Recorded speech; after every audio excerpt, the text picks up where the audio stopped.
How much? Oh, there you go. Thanks. How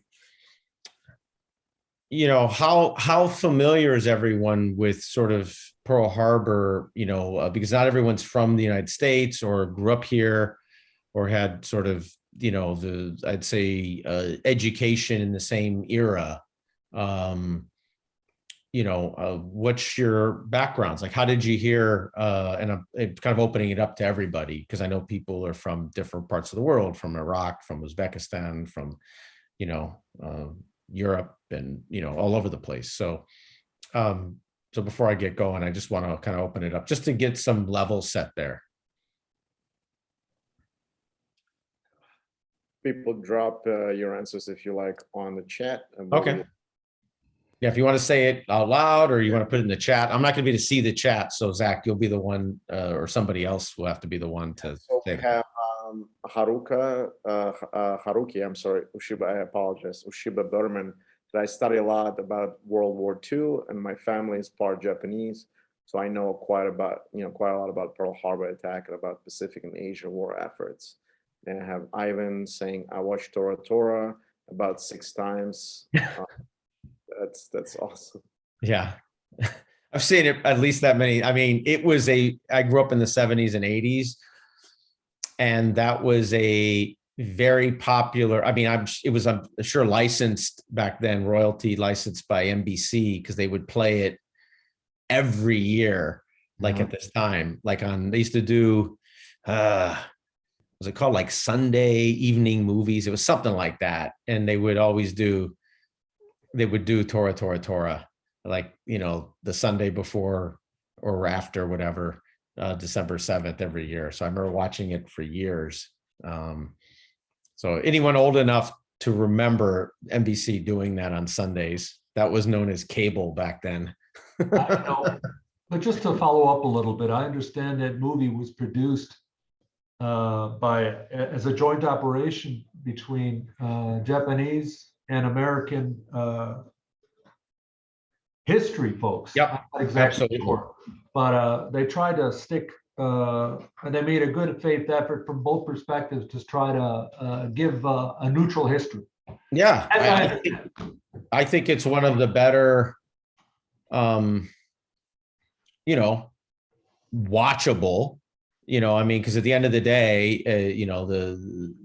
the goal, it's great to produce what you would call perfect, accurate history, and outside of the people who made it, their own family wouldn't watch it because it's like watching paint dry would be more exciting, because at least it's moving, versus something that is was a hit, like a movie hit, like for real, like in the theaters, and and was reviewed, and you could say sort of normal, not history, interested people watched.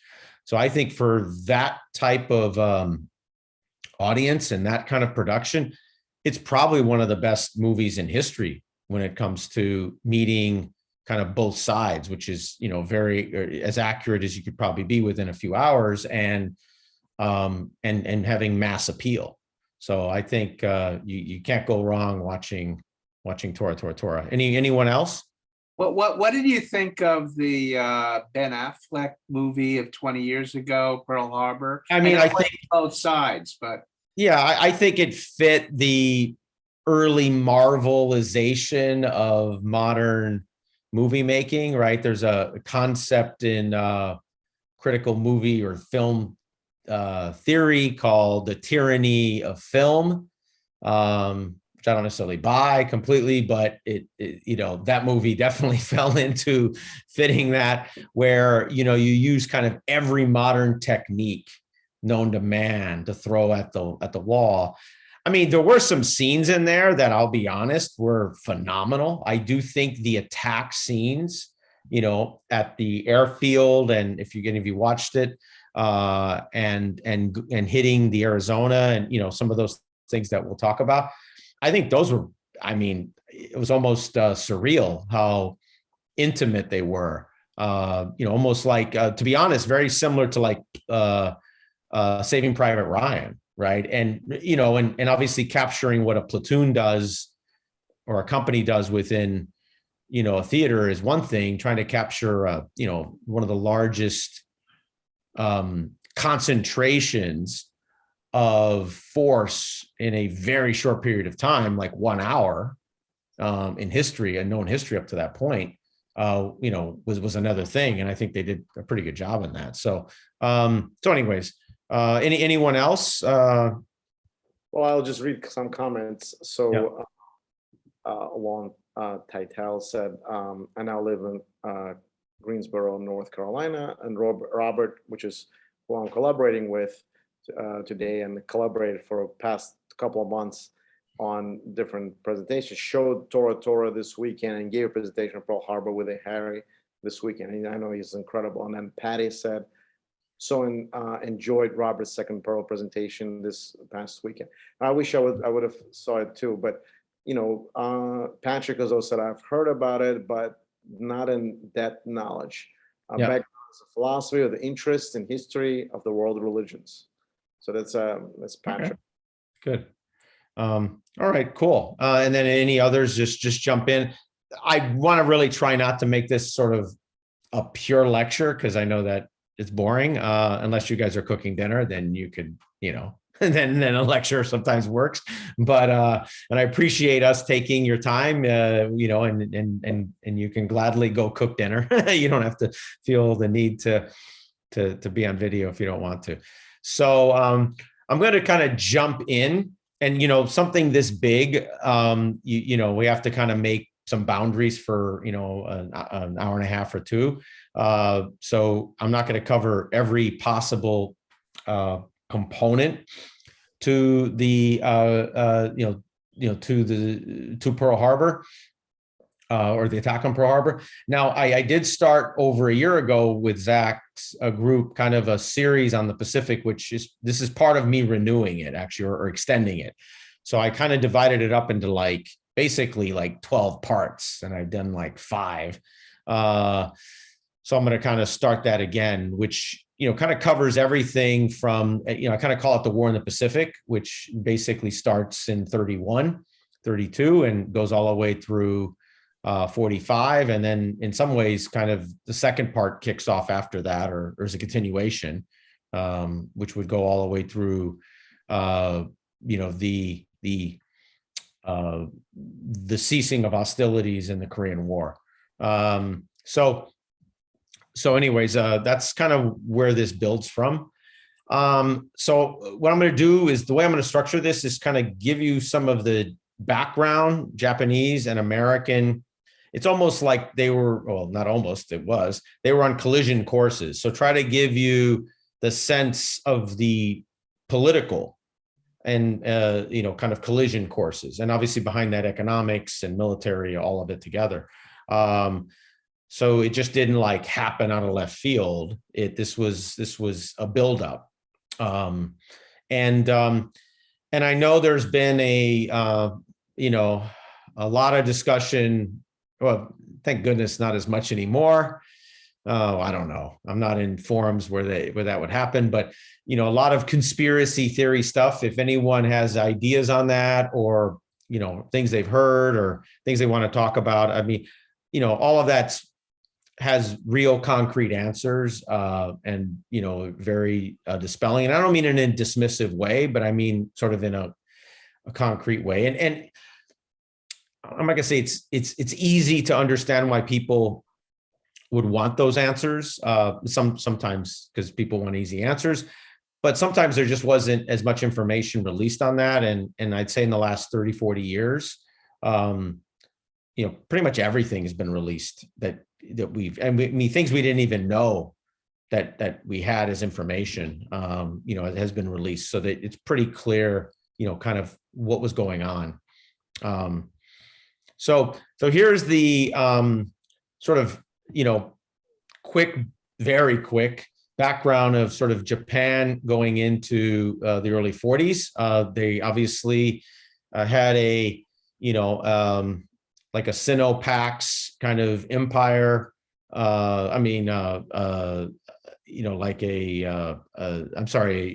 Japanese Pax empire that they were building towards, or that they sort of had their own weird version of our weird version, which was sort of Manifest Destiny and the Monroe Doctrine put together. So any of you know the Monroe Doctrine, which is sort of the 19th century view of the Americas as the sphere of influence for the United States. And then Manifest Destiny obviously is the westward push from the basically the Mississippi Valley all the way to the Pacific coast. And in terms of geographical destiny, that's how I've sort of wrapped what they were doing. Now the difference is they were trying to compress that in 30, 40 years, which was pretty unique. And by the way, anytime you guys have questions on a slide or anything, I'll go back. Like I said, this isn't a class. I'm not trying to make this a class. So 1941, and we'll get into the details of the Japanese strategy, but I try to lead with some maps or visuals, just because those tend to stick for most people instead of just reading. I'll get to the reading stuff, but at least you get kind of the big picture here. So Japan, and we'll talk about how they kind of constructed the strategy or how they led up to making the strategy. This is sort of a great summary of the strategy, which is they, to their north and to their west needed to watch the Soviet Union, because like everyone rational, except the Germans, waking the big bear and having the big bear, claw down is not a fantastic strategy to empire survival. And they were well aware of that, and they had their experiences. There was a battle, which we're not going to get into really, which is a battle, probably the least, it's one of my favorite ones and the least studied, Battle of Golkanko. And I did that in a prior presentation. Maybe at some point I might just do that battle because that one's kind of funky. And how much that one battle sort of changed a lot of history. So basically the Soviets demolished, a fairly significant elite Japanese force on the basically on the Mongolian Manchurian plain, and the Japanese made a very smart decision not to further engage and expand their conflict.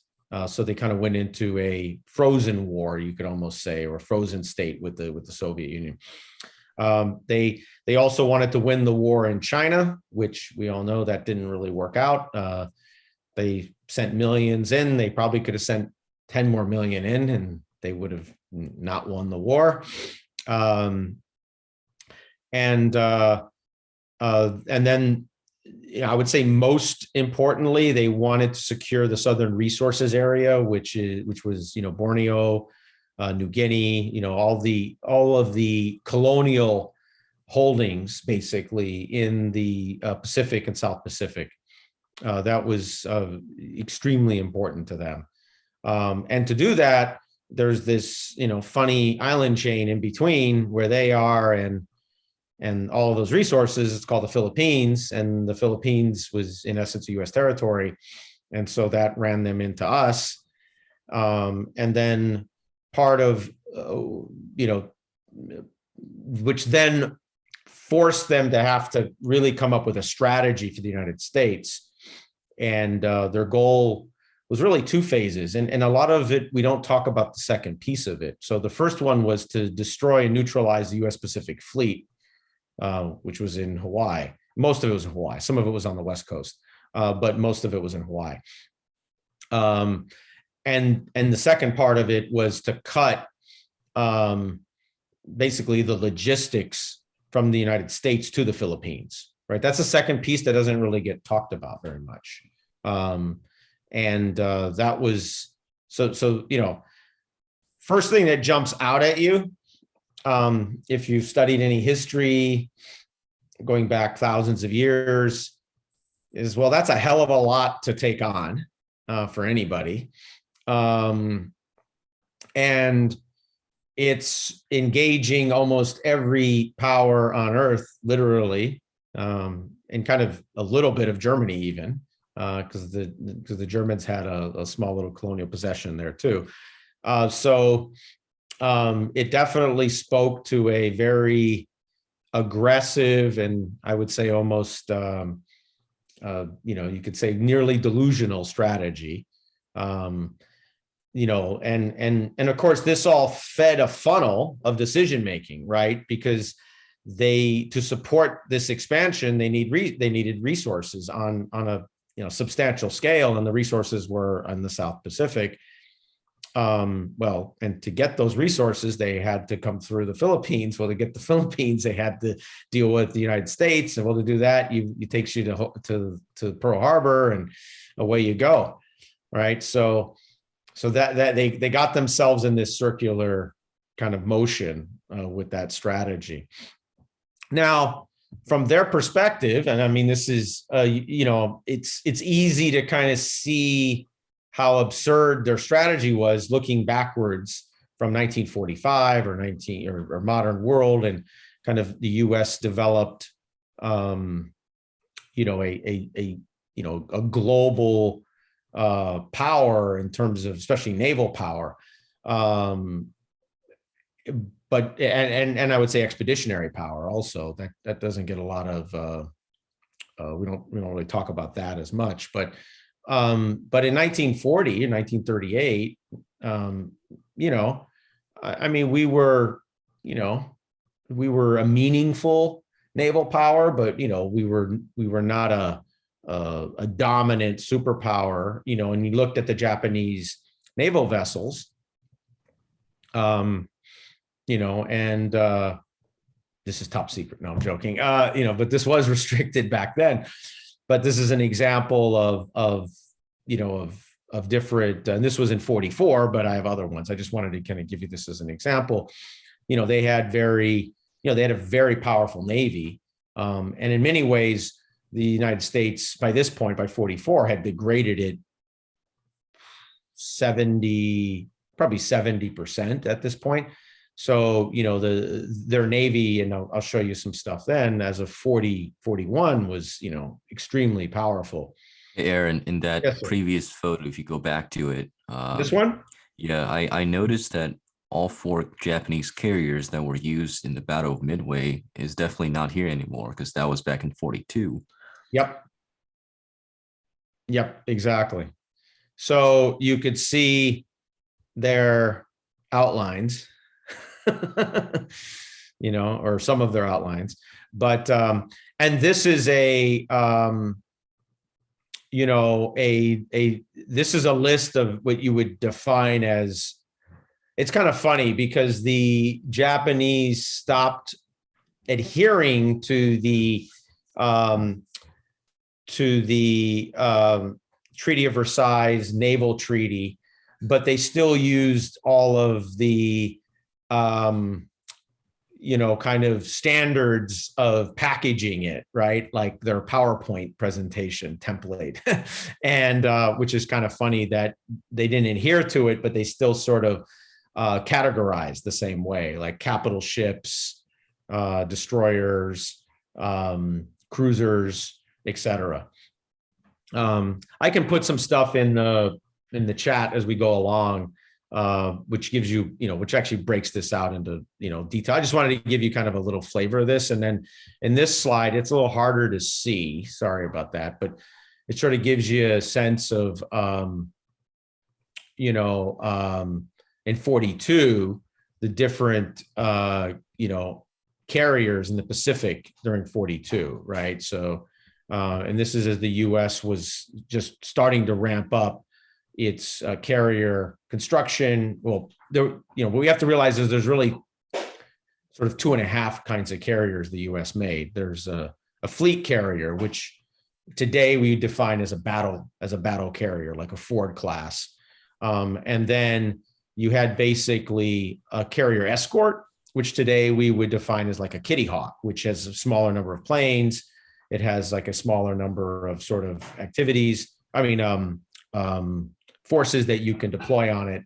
And then you had sort of like these weird flat tops. Like today, it would be the equivalent, and we've done this in the past, of taking sort of a cargo ship and throwing a very flat top on top of it, which was originally the definition of a flat top, actually, was basically like a cargo carrier that, and you can see online, there's pictures that they have sort of a scaffolding that goes up, and then there's like a flat top. Not maybe the safest seaworthy ship at high speeds at night in dangerous waters, but it got the job done. It's sort of like a bridge almost, until we achieved the scale, and in which you have to realize by the end of the war, the scale of our carrier construction. I mean, you have to look at our carriers as like the T-34 tank of the ocean. I mean, I'd say the T-34 is the T-34, the U.S. Ford truck and Jeep, which became basically the same standard the Soviets used as we sold them to them. I'd say those three vehicles, the greatest production land mechanized units in human history. I mean, from a military perspective, because they mechanized millions of people. For the Allies. I'd say the carriers were the same thing. The U.S. built, by the end of the war, the U.S. had built over 75 carrier escorts and had built 21 fleet carriers, which, realize what that means. I mean, we're basically putting in the water a fleet carrier like every 6 weeks, and we're putting an escort in the water basically every couple of weeks, which is pretty insane when you think of the volume of industrial production that represented, the amount of steel just in the amount of bolts you would need, just the bolt manufacturing is pretty amazing. So we'll get into some of the details. Now the Japanese had advantages from their perspective. The Zero fighter plane. It was extremely maneuverable. At that point, it was, probably in terms of mass production and the training their pilots went through, it was, together, those two pieces, because that's really what matters. It isn't just the production of material. You need the people, and you need the people to have a significant period of training. I would say to be an effective fighter pilot, it's probably at least a couple years in your squadron, and compete in your competition is each other, right? That's 98% of it. So it's almost like like being on a sports team, really. I mean, it's like, you're on a world class. Yep. Go ahead, please. I don't know how you want to do the format, but you were inviting questions. Oh, please. I can't see them. So you guys are just going to go out and okay. It looks like you're moving on to some military minutia. And I was wondering, before you do so, can you give us from the perspective of, putting ourselves in the shoes of the Japanese decision makers? We're going to get there. Oh, I wanted to there. Was their decision making rational in your? We'll get to that. Okay. So part of what I wanted to do is show you, first and foremost, the Japanese strategy and the way they sort of, thought of things and their advantages they thought, which is they had a world-class Navy, dominant Navy. They were scaling that Navy. They had a world-class fighter plane and world-class fighter pilots. So that, and you could also argue they were real-time evolving strategy, between the concept of carriers and capital ships, as we would define them before, together. And that was extremely cutting edge, probably as cutting edge as, almost any naval strategy for the prior, 500 years. So that was something that was in their minds. We'll get to that as it moved its way into their decision-making, but it's a great question. So, and this is sort of the point too, they had obviously some of the biggest battleships ever made, and they had mini battleships, not just the two biggest ones, but they had, mini battleships. So All right, so that's the Yamamoto, and then obviously, as I just said, they were sort of in the innovation discovery of the aircraft carrier as a projection of extreme power. And I think everyone understands why, right? Because you can throw 50, 100, or 50, 70 planes per carrier up, and you can have multiple waves of staggered squadrons or sections flying. So you can create almost a continuous flying pattern, which is pretty revolutionary. I'd like to add a little point too. The old way of fighting naval war was by naval artillery, which That's right. obviously has a finite range of maximum maybe 25 miles in Yep. range of firing a big naval cannon. But now with aircraft off an aircraft carrier, we have like a range of maybe 300 miles. That's right. That's So, right. and you deliver the same hitting power of a battleship's gun with one of these planes at 300 miles. So you can see why the battleship and that type of naval warfare slipped into obsolescence. Yeah, the only thing I would say is that it was proven at various times that capital ships and flotillas in very dense island chains had certain advantages that became more difficult with carriers back then. Obviously today everything's different, but because of the technology we have now, but back then. So that was something they sort of learned on the fly. And you saw that in, the Battle of Coral Sea and Leyte Gulf and so on, but that's later. But at that point, it fed this larger plan they had, which, I'm giving you some of the broad dates, and we'll get into sort of the decision-making. An example of, oh, also, I was going to say that an example of what Ivan just said would be, I think, the greatest example of how, air power in naval battles really made battleships obsolete was the destruction of battleship Yamato. I think over 400 Allied planes took on one gigantic battleship. Yep. And they sank within like 20 minutes. Yep, absolutely. We do have to recognize that once the Japanese lost sort of the balance of power in the carriers, it sort of tilted everything, right? So if they could generate, I don't mean exactly the same carrier capacity the United States generated, but if they could generate, significant carrier capacity, like say they could realistically produce 6, 7, 8 fleet escorts and maybe a couple of fleet carriers a year through the war. I mean, that would have been an interesting test.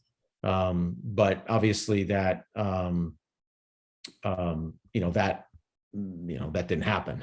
So once they lost the carriers, then their navy was really a legacy navy fighting. It really sort of became a supply chain navy is really what it became over time. So these are some, it's to put Pearl Harbor in context. It's important to recognize, and we'll get into sort of their strategy. But over this 120 days from, early December through March, I mean, it's a period of domination that is maybe never been seen, or, in terms of the expanse that the Japanese advanced across really, most of the Pacific. And obviously that changed, but and that's a later presentation on Midway and so on. But so getting into their decision making, and I think this is really the key, and we'll get into this in the weeds when we get into that in another few minutes, is that Japan really thought, or the way they read the United States at that point is that that if they showed such a powerful dominance, and the U.S. had been hit hard enough, that would give them the window, 6 months, 9 months, some time frame like that, that they could achieve all of their war aims and consolidate them. And then by the time the U.S. would start responding, if the U.S. responded, because that was one of their that was one of the options. There was one group that thought the U.S. wouldn't respond if it was so catastrophic, because the U.S. froze and they realized it was so catastrophic. There was another group that thought the U.S. would be so focused on Europe that they would not be able to prioritize both. And there was another group that thought the U.S. would respond, but when I say group, I mean these are Japanese militarist leaders that thought that, well, the U.S. would respond, but the Japanese could consolidate everything they needed to in 6 to 9 months, and then it'd be like a rear guard action they would be fighting. So one thing to realize, all of those additional advances that the Japanese had after Pearl Harbor, they went after, they took Singapore, Hong Kong, East Indies, Burma, Indochina, Malaya. I mean, it was a conquering really of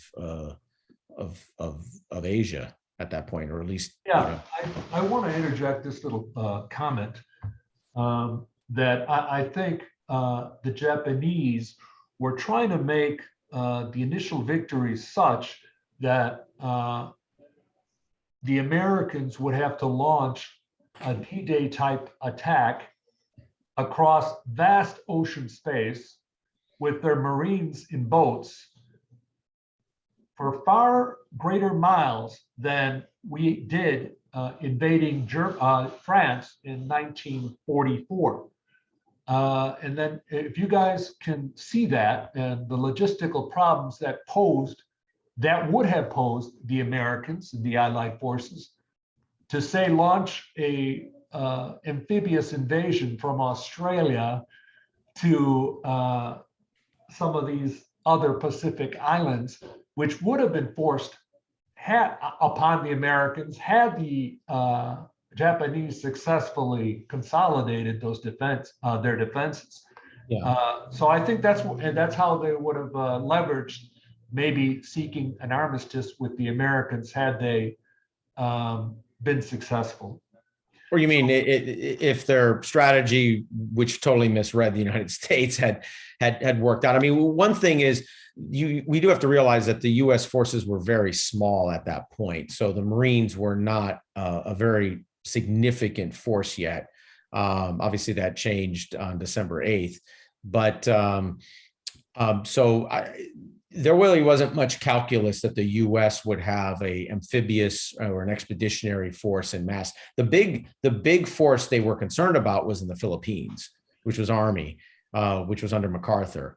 And part of what they needed to do is really secure the Philippines so that they could control really their whole access between South Asia and North Asia, which is something that they did actually. So yeah, they did accomplish that. You know? Exactly.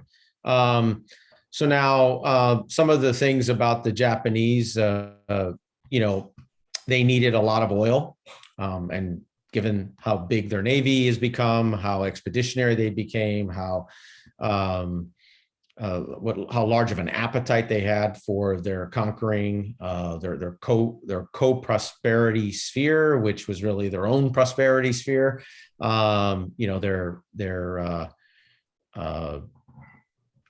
Conquering of Asia, they needed a huge amount of resources.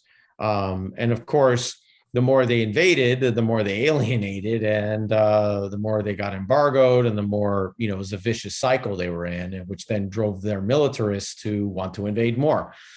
So they were in this very brutal feedback loop. So, they had all kinds of options. Obviously, attacking the Soviet Union. That played out in their defeat in the Battle of Gokul, and they decided to move south, invade the East Indies, which was effective. It was extremely destructive. I mean, it's the amount of people that were killed over those 4, 5, 6 years in those places was in the millions. Almost 10 million people across, not including China, right? So not including China, it's astronomical. It's something that doesn't really get a lot of coverage in history terms, but I think is something very important. I know I did it in a prior presentation last year. Aaron, I'd like to toss this as well, and my apologies for interrupting all this time, but I think it might be useful for the group. You mentioned the oil, their need for oil, and I just want to interject a point that once they were in their land wars in Asia, in China, they did trigger upon themselves an American embargo of oil, and that was so severe for the Japanese warlords that they had to make a decision. Either, as I see it, either war with the United States or caving into the United States. That was their only choice. Yep, and we're going to talk about that. Yeah, we'll get into that. So,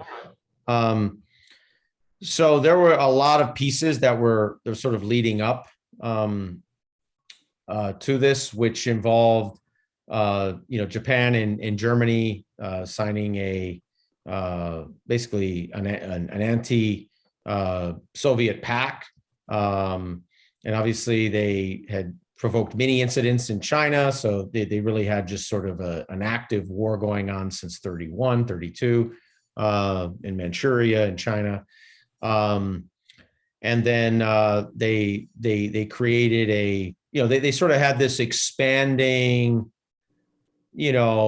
loose group of allies together, and they even sunk a U.S. gunboat on the Yangtze River in 37, which got some news. The United States obviously did not really want to respond at that point. We didn't have much to respond with, to be honest, and that, of course, played into their thinking of, the U.S. is extremely weak. The U.S. won't respond. This is not a people who want to save face. So all of the sort of militarist biases they had fed every event, which led them to believe that they could effectively not just hit Pearl Harbor, but to effectively implement their whole military strategy in the Pacific and either prevent the United States or force upon the United States some type of neutrality or very, very small response. So now, as was just mentioned, there's some very kind of really important things. So the Ludlow Amendment was introduced in Congress. So that, because we had a very strong anti-war, majority in the United States, so the Ludlow Amendment basically proposed, it didn't pass, obviously, a constitutional amendment to require a popular referendum prior to entry of war, which is basically a poison pill for ever responding in any conflict. And then more importantly, the US Naval Expansion Act. So this was a big deal. This was a full implementation of a Mahanish 2.0 type naval strategy, which was to basically build a full 2-ocean navy within 10 years. And we did that in like 5 years, actually. And it fed the need to, let's say, as every combatant in World War I walked away from from the 1921 Naval Treaty, the US being the last one, we started to see a significant decline of US naval power. And so the Navy wanted to, catch up quickly. And then you add the Japanese threat. And then you have the general kind of depression, like we kind of stumbled our way through like super recessions during the 30s that when we weren't in a depression. So it was kind of cycling. And so obviously building hundreds of ships is good for jobs, and the amount of jobs that would be produced would be, incredibly large, especially if you're doing it on a short time frame. And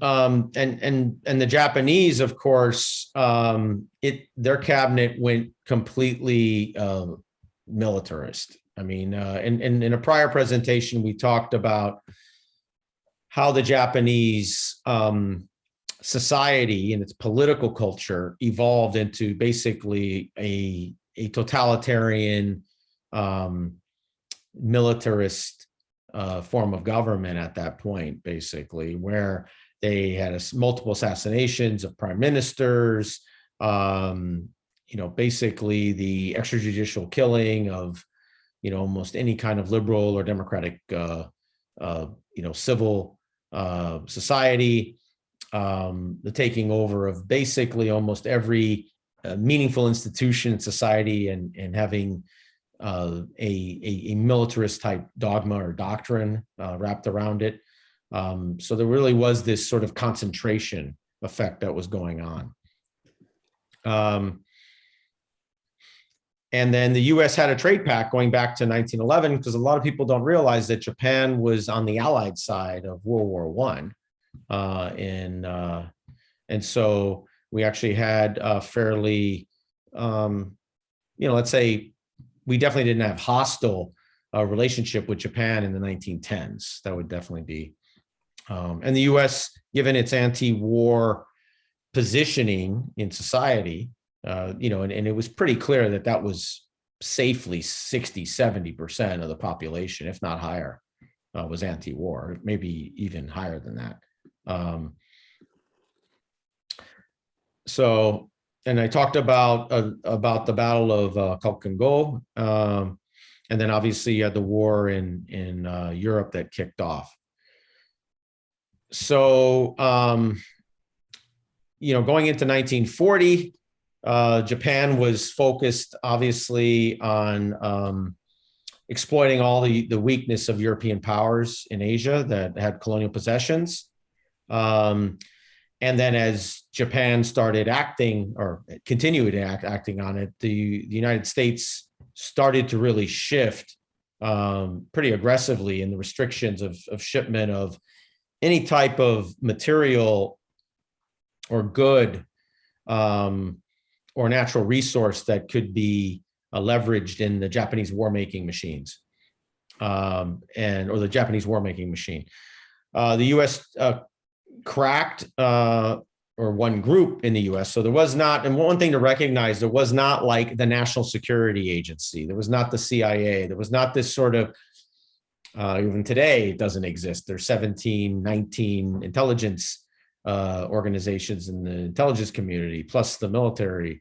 So, the U.S. has always been, let's say, extremely entrepreneurial in the amount of government functions that exist. And it was no different back then. And in some ways it was worse, because there was not really any common sharing framework between the services. They all had, the State Department had its own, approach and its own branch and its own resources. The Navy, obviously the Army. There was no Air Force yet, obviously. There was the Army Air Corps.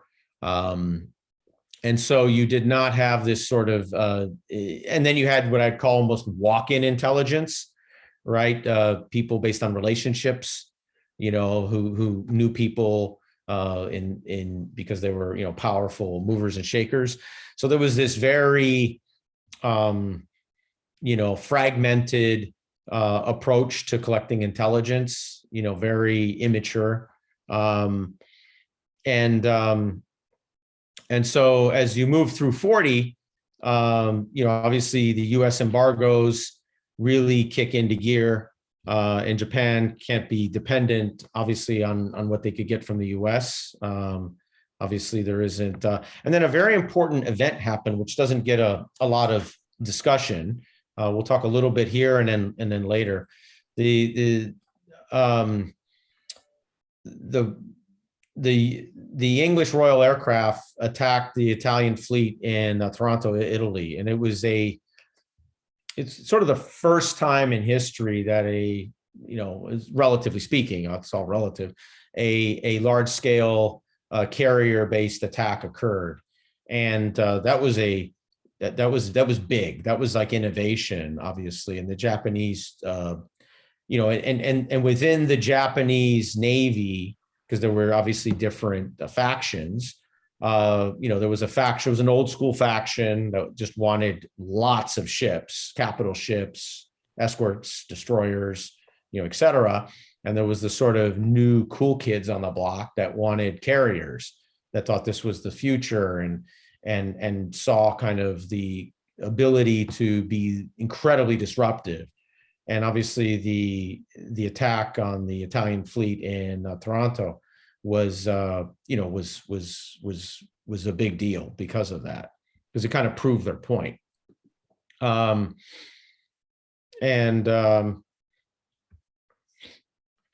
So the Japanese naval attaché, there was a naval attaché, basically a spy, that was in Italy. They studied this, took pictures, had as many calculations as they could of what the impact was in terms of destruction, what type of ordnance that was used, the planes, et cetera. And this, in some ways, served as a real world prototype for the Pearl Harbor attack. So as we talked about it earlier, these are some of the big, considerations. Oh, sorry. Let me go back. Come on. There we go. Obviously dominating Asia, oil, but many other resources. But oil was, I'd say very high. Without the energy, it's pretty hard to have a war machine. So these were big decisions of war, right? Now because of how totalitarian they were within their decision making, they couldn't see some signals out there, meaning like their war in Japan and their fighting in Manchuria, Japan, had been dragging on almost for a decade, and except for throwing another million at it, they just really weren't making much progress. In some ways, they were just digging themselves in the mud further. But it didn't matter because they felt they were on a sort of a destiny, of complete domination and superiority. Obviously, they were draining huge amounts of resources. They had engaged, a Soviet force. Now history would prove later that was a pretty significant commander, which was General Zhukov, who was lieutenant general then, commanded 2 corps of Soviet 40th Army. And but at that point, that was a pretty big signal to say that maybe their force wasn't quite as ready as they needed it to be, but they didn't take any of those signals, obviously. So in their mind, just moving south. So it was almost every time they ran into bad data, they would just pivot to another opportunistic invasion or try to exploit another strike on somebody. And then obviously, once the Netherlands and France fell in May, June 1940, provided them the opportunity. And they obviously, invaded any of the colonial possessions that they could. But obviously, this would lead to some kind of major confrontation with the U.S. So this is some of the thinking that they had. Oh, sorry.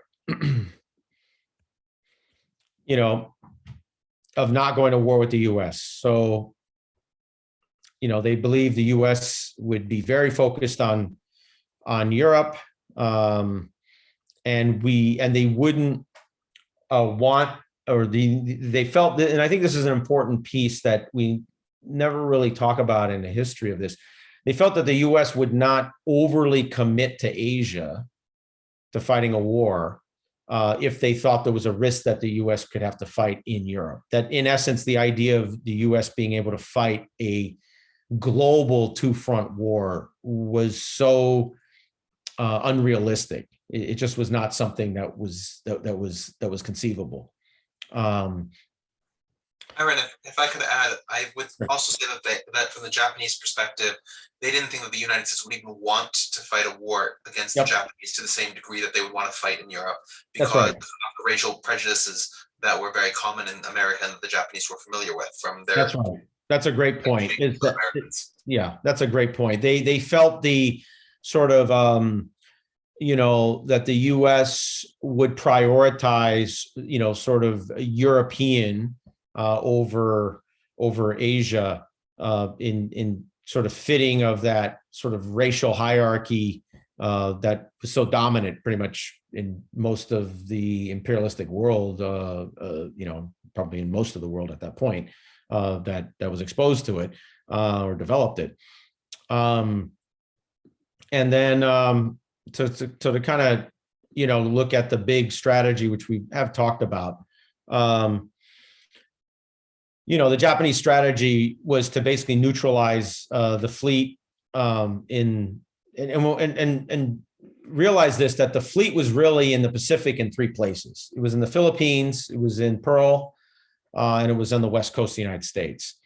So it wasn't just that the fleet existed in Pearl Harbor. So part of the strategy was to be able to knock out Pearl Harbor, or knock out the fleet at Pearl, and then be able to invade the Philippines and knock out the fleet in, you know, the Western Pacific fleet in the Philippines, and then establish that defensive perimeter I showed you earlier. And then they could use all those resources to build, you know, their capability to defend, you know, et cetera. And they felt that the US just wouldn't pay the cost to overcome all of that defense. And that there would be some type of compromise. So as we talked about, that's, and of course they did not seek a total defeat of the US. They felt that was not obviously realistic. They had no intention of an invasion, to the point that they didn't even structure an invasion of Pearl Harbor. There was one colonel, Japanese colonel, who kind of proposed that. You know, and obviously that was shot down. The amount of forces needed, they figured, would be about 40,000 Japanese army, and the logistical train that would require to sustain. They felt that would not be worth it, and they felt that could actually lead to bringing the U.S. into the war by having the Japanese take over any U.S. territory, even though it's interesting how they viewed the Philippines. Because the Philippines were in Asia, they kind of felt like it was theirs, but they didn't feel that way about Hawaii. So that they never squared that circle, obviously. So this was really they viewed it as a limited war. And that's, I think, ultimately the big takeaway, is that they had a view that this was a limited war from their perspective, and that they would set up their defense in depth.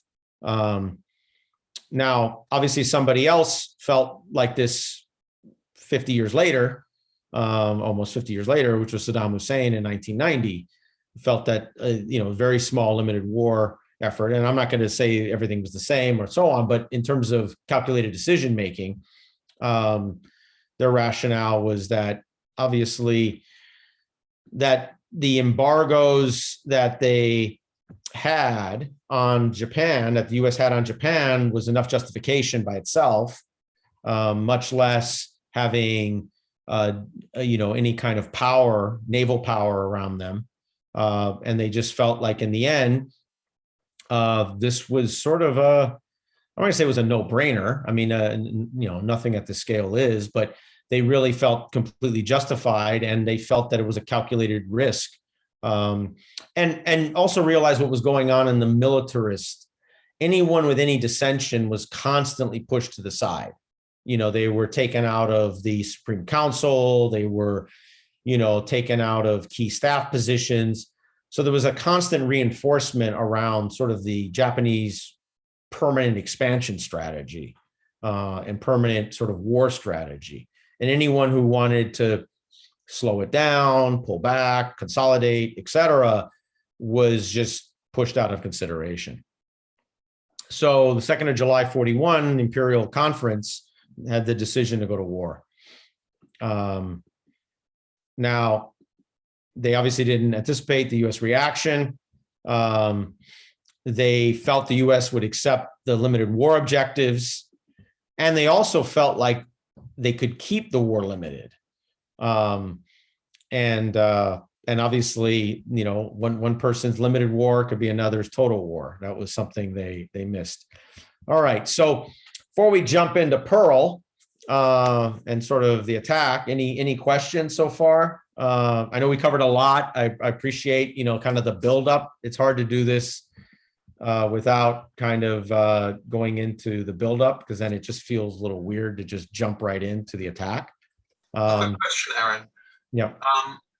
We've talked about how the Japanese military was looking at this. Did the Zaibatsu also give their views as to how they felt about these kinds of attacks, or did they generally tend to stay out of military affairs directly?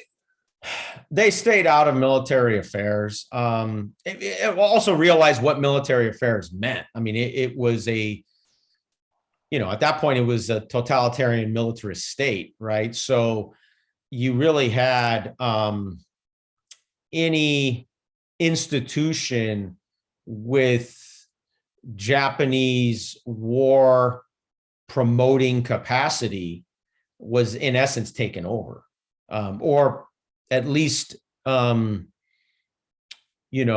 very strong presence, whether it was education, whether it was industrial companies, whether it was agriculture, some of which weren't maybe as militarized or as militarist, I should say, but there was participation, everywhere. I mean, there was not a lot of sort of free space in Japanese society at that point.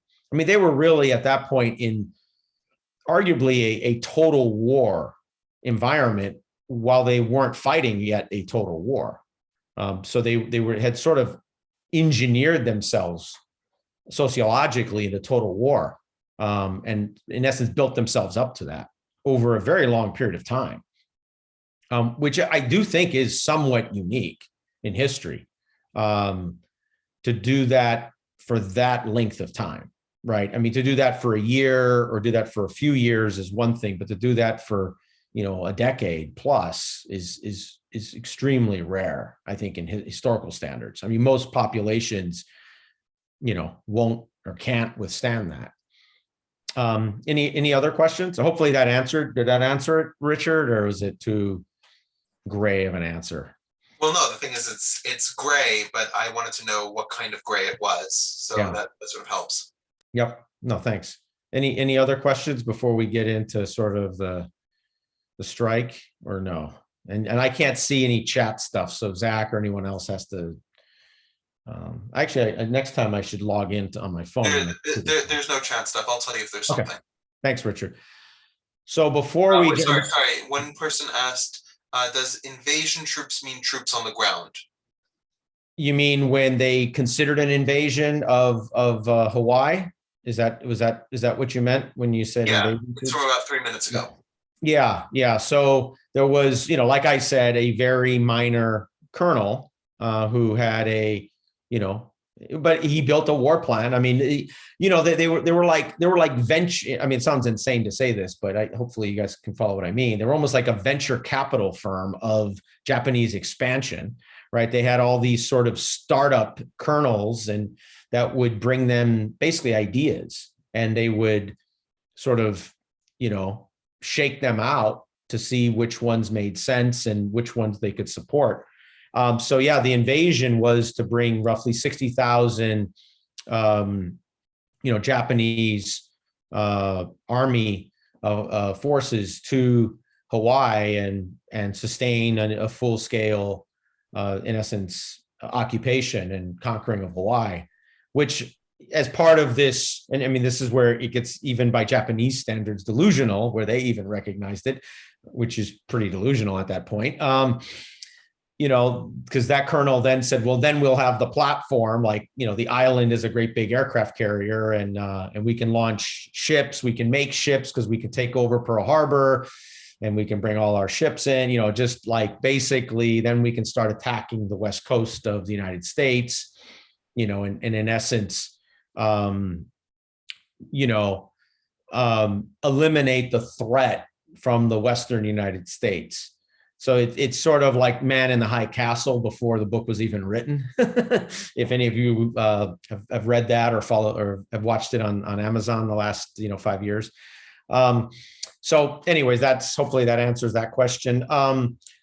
So getting into Pearl, I want to give you what was there at that point, and then I'm going to switch over to a really great YouTube video for a couple of sections.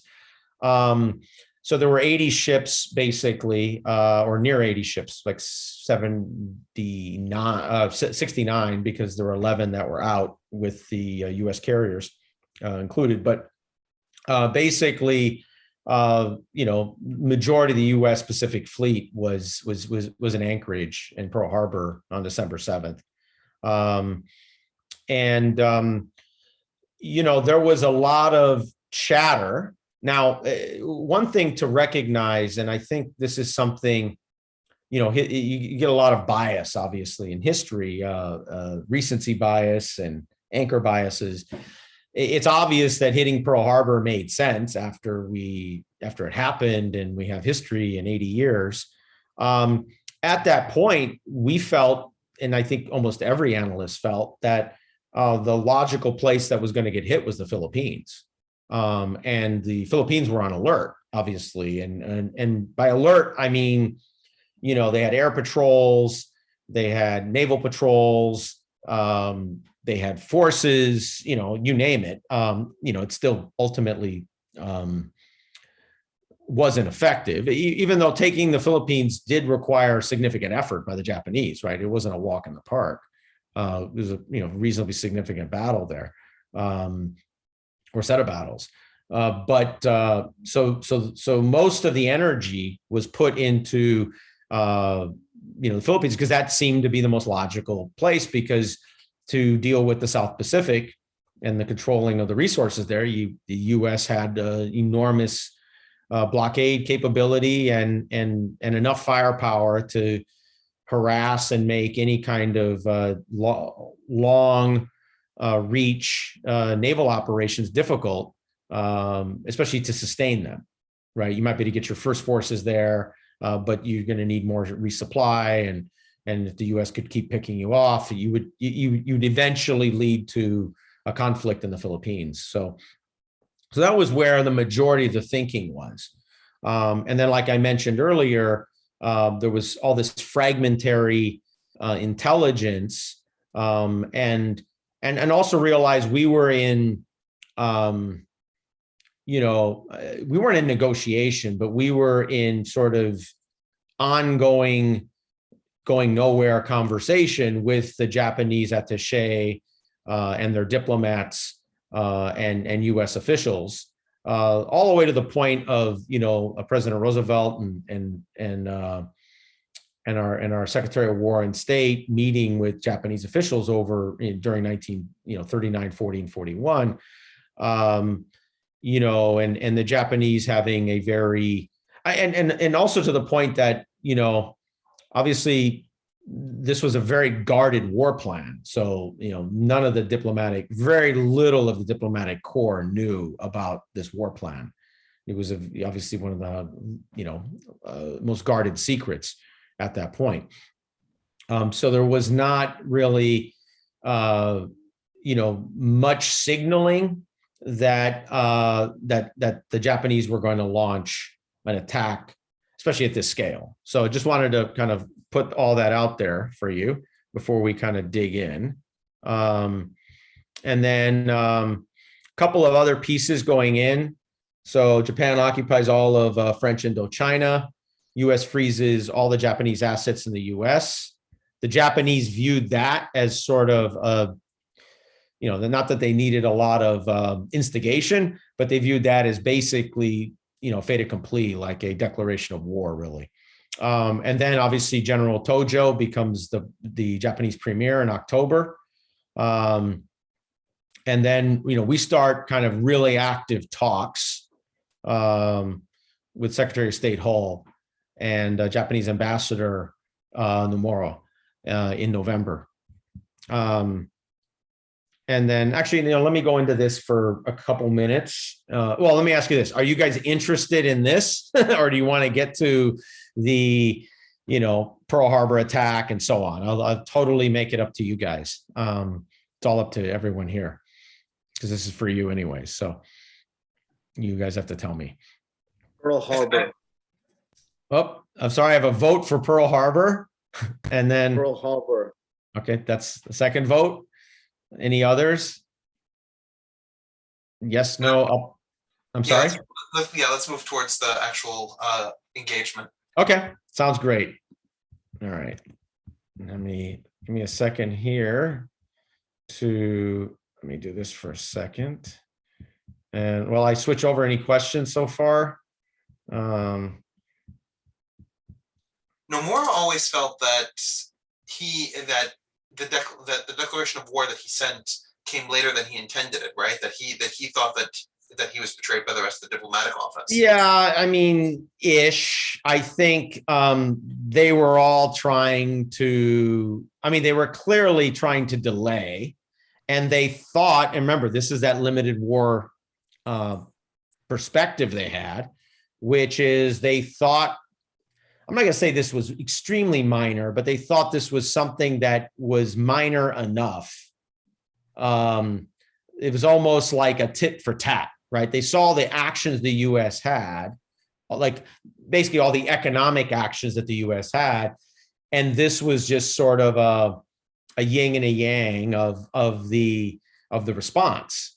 I mean, they really did not recognize the implications of what this would be to the scale that it would be.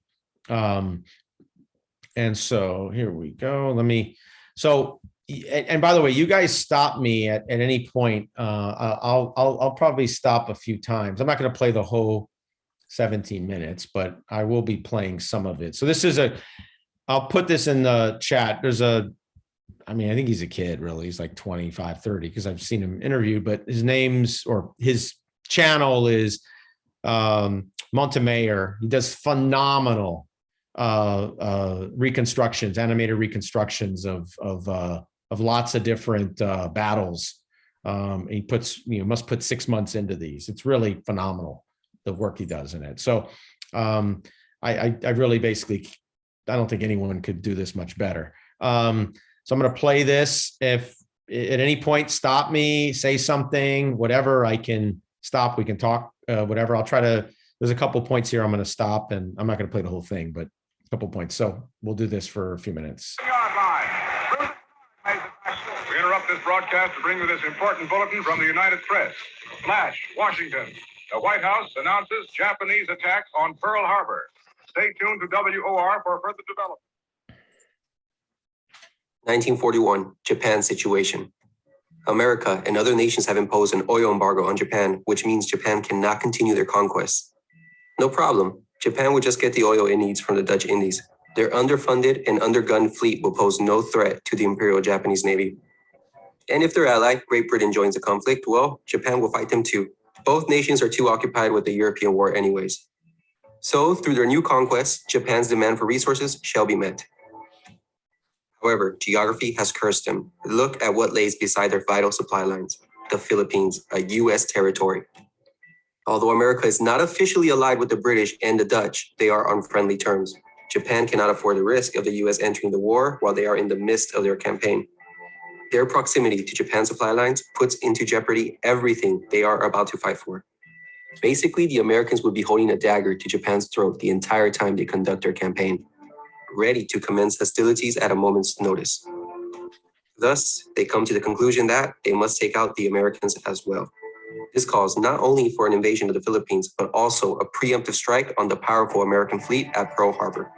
And so with that, history was set. Japan set its powerful Kido Butai to strike Pearl Harbor on the morning of December 7th. Now, the goal of the raids was as follows. 1. Sink a battleship. This was for propaganda purposes. Japan reasoned that if America saw their beloved battleships, symbols of their naval power, destroyed, their will to wage war against Japan would be shattered as well. 2. Immobilize the fleet for 6 months. The Japanese estimated that they needed 6 months to do all their conquests. Then they would be on the defensive and await the American counterattacks and wear them down, culminating in a decisive naval clash. So note, the Japanese knew they could not win a long-term war with America, so Japanese strategy revolved on them waging a short-term war. This was why attacking the fuel tanks or naval facilities at Pearl Harbor was not even considered in the planning phase. It was irrelevant to the 6-month goal. At Pearl Harbor were some 80 ships. There were 8 battleships, 7 of them in battleship role and 1 in dry dock. 8 cruisers were at Pearl Harbor, 4 of which were accessible to torpedoes, and dozens of destroyers and auxiliaries were docked elsewhere. Unfortunately for the Japanese, the 3 American carriers were all at sea and not in port that fateful day. The attack on Pearl Harbor would be carried out by 6 fleet carriers and its strike force of 350 planes. Their crews had endured 10 months of training for this attack.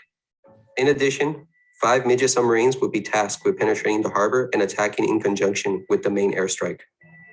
The attack would be composed of 2 waves. During the first wave, Lieutenant Fuchida commanded a strike against the ships in the harbor. The key to the first wave was the 50 level bombers and 40 torpedo bombers, also known as Kates. Their torpedoes had been modified with wooden fins so that they could be effective in the shallow waters of Pearl Harbor. Their priority targets were the battleships and carriers at port. The first wave of 183 aircraft was launched at 6 a.m. The strike force approached Oahu, and soon the formation separated into groups to attack their assigned airfields and targets. The sky was completely clear of American fighters. The Japanese had achieved complete surprise. The dive bombers beat the torpedo bombers to Pearl Harbor, the first bombs hitting the southern tip of Ford Island minutes before even the first torpedo had been launched. Planes from Hiru and Soryu approached at 7:55. They were disappointed to discover that their targets, the carriers, were not in port that day. Lieutenant Nagai, leader of Soryu's air group, realized there were no potential targets, so he and his wingman pulled off. However, the remaining 6 attacked.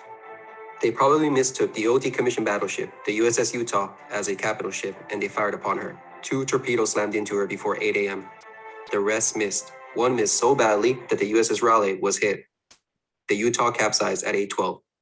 The Raleigh almost suffered a similar fate, but prompt damage control prevented her from capsizing.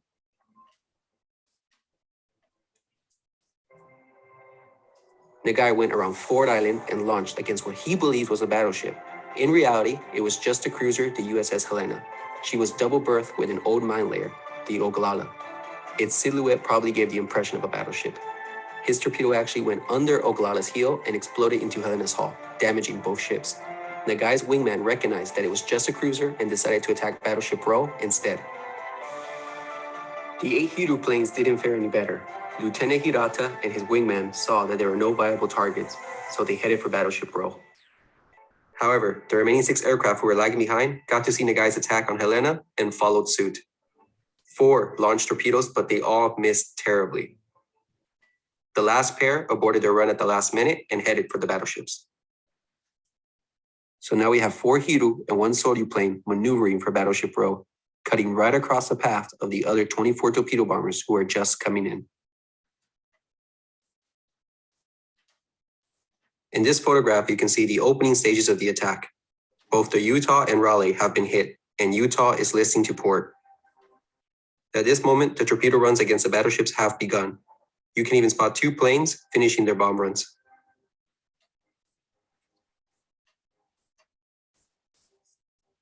Due to the geography of Pearl Harbor, the torpedo bombers really just had one avenue of approach, If they had gone over the naval buildings, the turbulence would have thrown off their accuracy and limited their launch window. Therefore, the overwhelming majority of the Cape bombers flew single file down the southeast lock. The result was that instead of the attack being spread out, it would be disproportionately concentrated on the southern tip of Battleship Row, much to Oklahoma's and West Virginia's despair. 12 Akagi planes approached single file, 1,000 feet apart, starting at 7:57. All of Akagi's 12 planes launched against these two battleships, except one, which skillfully maneuvered and struck the California. The 4 Hiryu planes from before joined shortly afterwards and launched against Oklahoma and West Virginia. Contrary to belief, the Japanese were not attacking with impunity. The defenders had taken advantage of the precious minutes warning afforded by the Fort Allen bomb blast, so that when the first torpedo planes of Akagi approached, many anti-aircraft gunners were already prepared. These vulnerable, slow-moving Kates had to make their torpedo runs under fire. 3 miles behind Akagi's strike was Kaga's air group. By now, the anti-aircraft fire was becoming more effective, and again, Oklahoma and West Virginia took the brunt of the attack. In the middle of their launch, that single Soryu plane from earlier swept in and got a hit on the California. However, one of Kaga's plane veered to the right because of this, but was able to hit the Nevada at 8:03. Kaga's air group was the only one to suffer losses. 5 of the last 7 attacking Kates were shot down. In this historic photograph, the torpedo attack is perfectly captured. You can see the torpedo hits on the Oklahoma, West Virginia, and the California. All of them are gushing out oil. In the background, you can see Hickam Field burning, and the Helena can be seen leaning against the Oglala. And a Japanese plane can also be spotted. However, the attack wasn't executed as smoothly as hoped. An attack that should have taken less than 90 seconds stretched out over 11 minutes from first run to last. Some had to abort and redo their runs due to mutual interference, and the heavy anti-aircraft fire threw off the pilot's aim and caused them to over-concentrate on just 2 battleships. 21 torpedoes were launched at Oklahoma and West Virginia, over half of the available torpedoes. Oklahoma had 12 torpedoes launched at her. 5 hit her, and she capsized in 15 minutes. West Virginia was hit by 7 torpedoes, but prompt counterflooding prevented her from capsizing, and she settled to the bottom. California should not have sunk from 2 torpedoes, but her hatches were open for inspection that morning, which contributed to her sinking. And she was abandoned due to fires, and when she was reboarded, it was too late. Of the 36 torpedoes launched, only 19 achieved hits. That's a 48% hit rate. 10,000 feet above came Fuchida and his high-level bombers. Their mission was to take out the inboard battleships inaccessible to torpedoes. They came in groups of 5. They released their salvos and scored an impressive 20% hit rate. Unfortunately for the Japanese, out of the 10 bomb hits, about 6 were low-order detonations or malfunctions. That is an outrageous 60% dud rate. The Japanese aviators were greatly let down by their weaponry. The damage could have been deadlier. However, the distribution was effective. California was missed, but 2 ineffective hits on Maryland were scored. Both West Virginia and the Tennessee were hit twice, and there were 2 additional collateral damage hits on the repair ship Vestal, moored outboard of the Arizona. Vestal suffered severe flooding and had to be beached afterwards. But all of these hits were overshadowed by the 2 hits on the USS Arizona. The first struck her aft on the quarterdeck, and another landed near her number 2 turret. It caused a magazine explosion, which exploded with a great force, and a tremendous fireball was seen. She split in half and sunk in the harbor, taking more than 1,000 sailors with her. Heavy fires burned for days. The explosion was actually caught on tape by Dr. Hackinson, who was on the hospital ship Solace.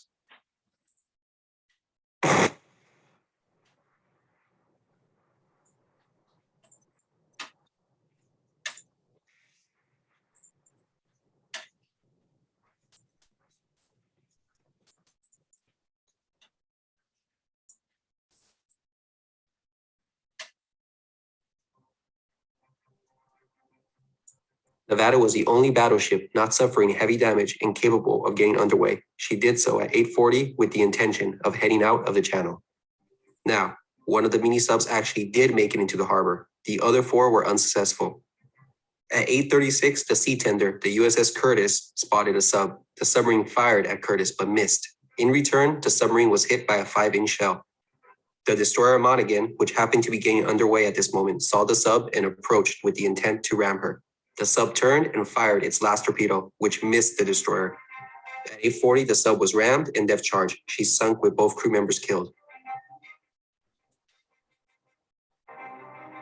167 planes formed the attack of the second wave, of which 78 were dive bombers allocated to go against warships. Much was expected from these skilled pilots. However, their performance was disappointing. First, take a moment to see what they were up against. By now, the anti-aircraft defenses were up and ready to greet the dive bombers. Couple this with the fact that there was a 70 to 90% low overcast, their accuracy was destined to be off. But most importantly, these pilots were guilty of poor target selection. This was their priority list. These dive bombers with their general purpose bombs were well suited for attacking the 8 cruisers left in Pearl Harbor. But during the attack, about roughly 30 attacked battleships, only 17 went for cruisers, 16 attacked destroyers, and 12 attacked auxiliaries. The attack began at 8:54. The USS Nevada was caught in its escape during the second wave. The prospect of sinking the ship in the channel and thus blocking access to Pearl Harbor was a very, very improbable outcome. However, the pilots couldn't resist the opportunity, so they attacked from 2 directions. 14 to 18 valves dropped against Nevada. Nevada was hit 5 times by 9 o'clock. And at 9:10, she had to beach herself. This was the shining moment of the second wave. But it deserves to be criticized. Did they contribute to sinking a battleship? Yeah, but it was by the rarest of luck. Nevada succumbed not to Japanese bombs, but to poor material condition, critical design flaws, and a massively significant damage control mistake. And again, it still doesn't make it any wiser. The battleship should have been avoided. The attempt to sink Nevada in the channel was a waste of ordnance that could have been better employed against targets more vulnerable to their effects. 1 to 3 dive bombers went for California, scoring 1 hit. The USS Pennsylvania, the fleet's flagship, the only battleship in dock, was also poorly selected. 9 bombers went after her. She suffered only a single hit at 9:06. The real victims, though, were the 2 destroyers ahead of her, which received collateral damage. 2 hit the Cassin and 1 hit the Downs, heavily damaging both.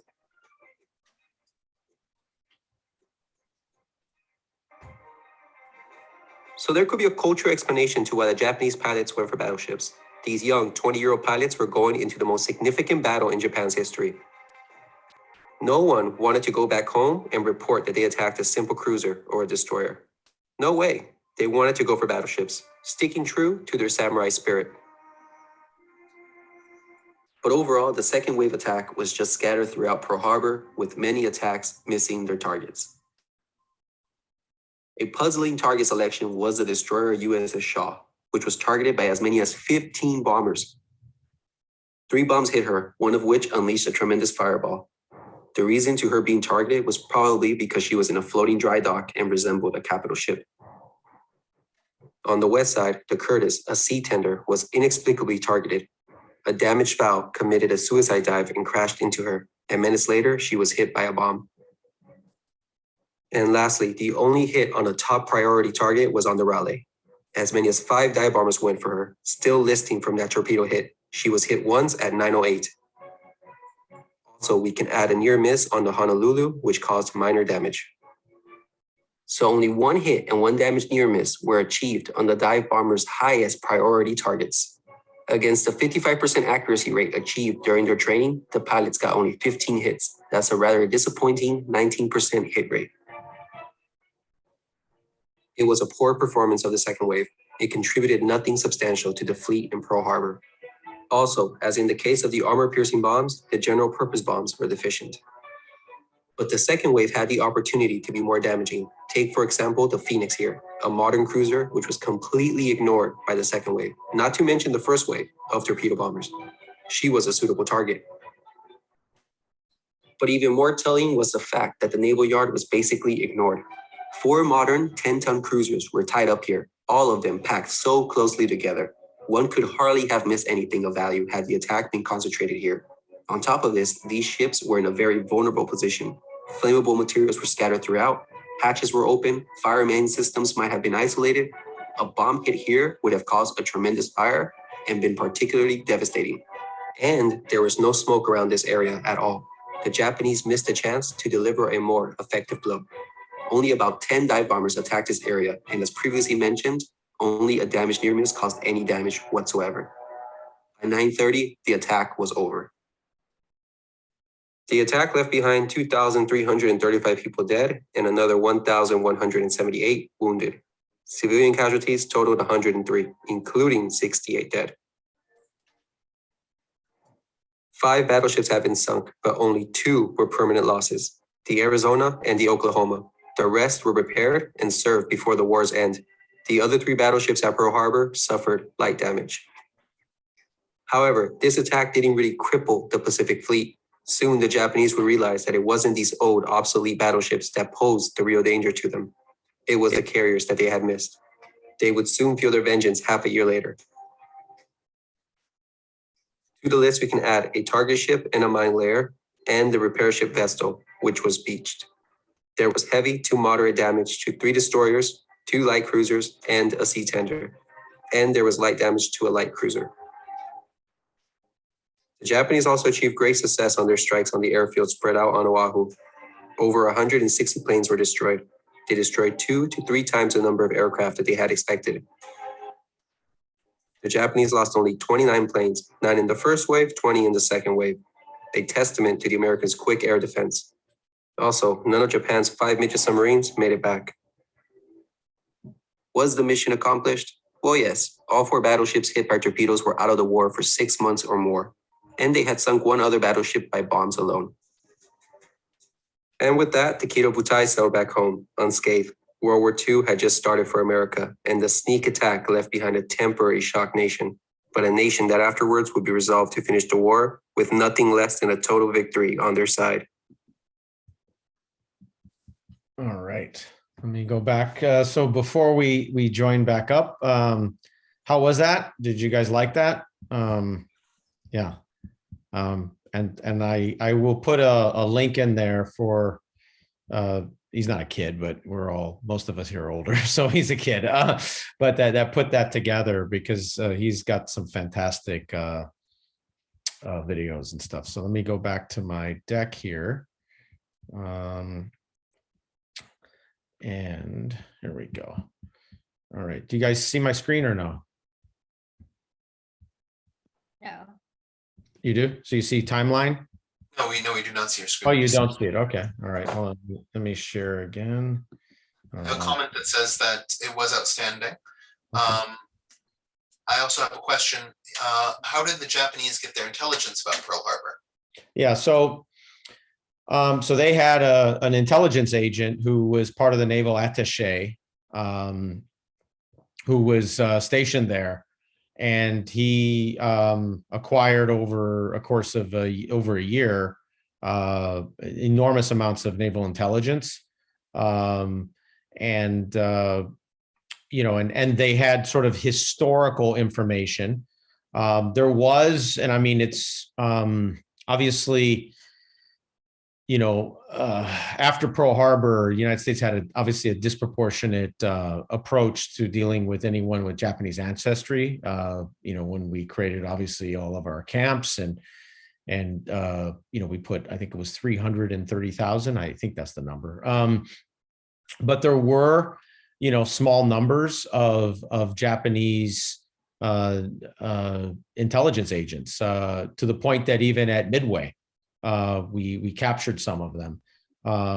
And so, they had I would say for that era, they had what you would define as pretty robust technical and human intelligence that they captured, and especially how integrated it went into its war planning. I think that's really the testament, right? It isn't just that they just sort of randomly got great information, but that they, it was very, it directly correlated to their decision making. Any other questions? I didn't. If you see any others, let me pull back here to my presentation. Okay, let me pull back to the presentation here. All right.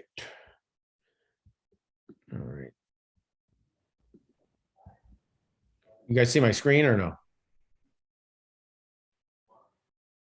We do. Okay, you do. Good. Yeah, sometimes I don't, it's hard to tell, like the red outline isn't there for some reason. All right, so we'll get past all those negotiations and all that good stuff. Yeah, I mean, so we'd already kind of talked all about this.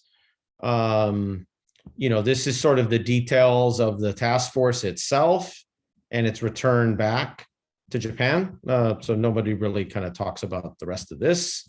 But after they struck, you actually see how close they got, you know, ultimately by 01:30 December 8th, so they could, you know, turn right around and take off.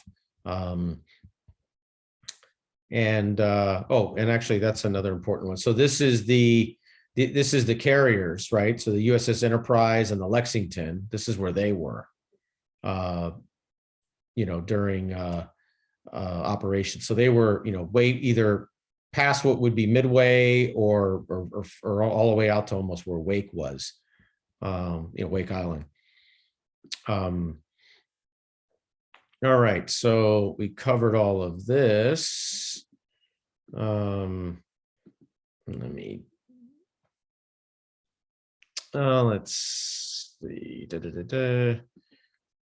Okay, yeah. So what I want to do now is jump into, so sort of peak Japan, right? So this was in 42.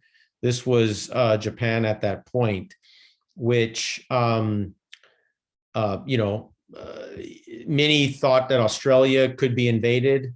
Obviously, Australia was much smaller of a population than it is today. But obviously it didn't, let's just say, there wasn't the sense of its value from natural resources. Obviously, you know, the natural resources in Australia are pretty substantial, but they weren't as developed, obviously, then.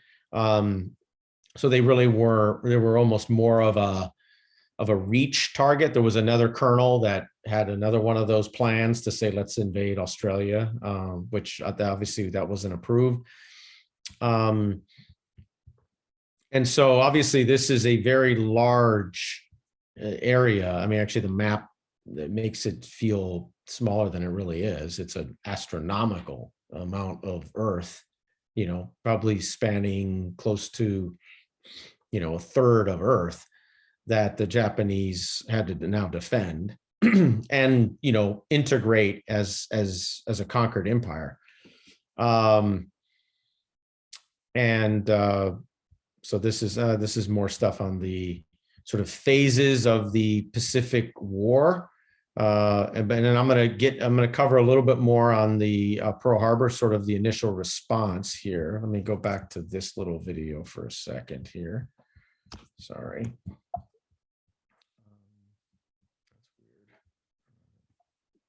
Stop sharing for a second. And then I'll share again. All right. I'm going to play.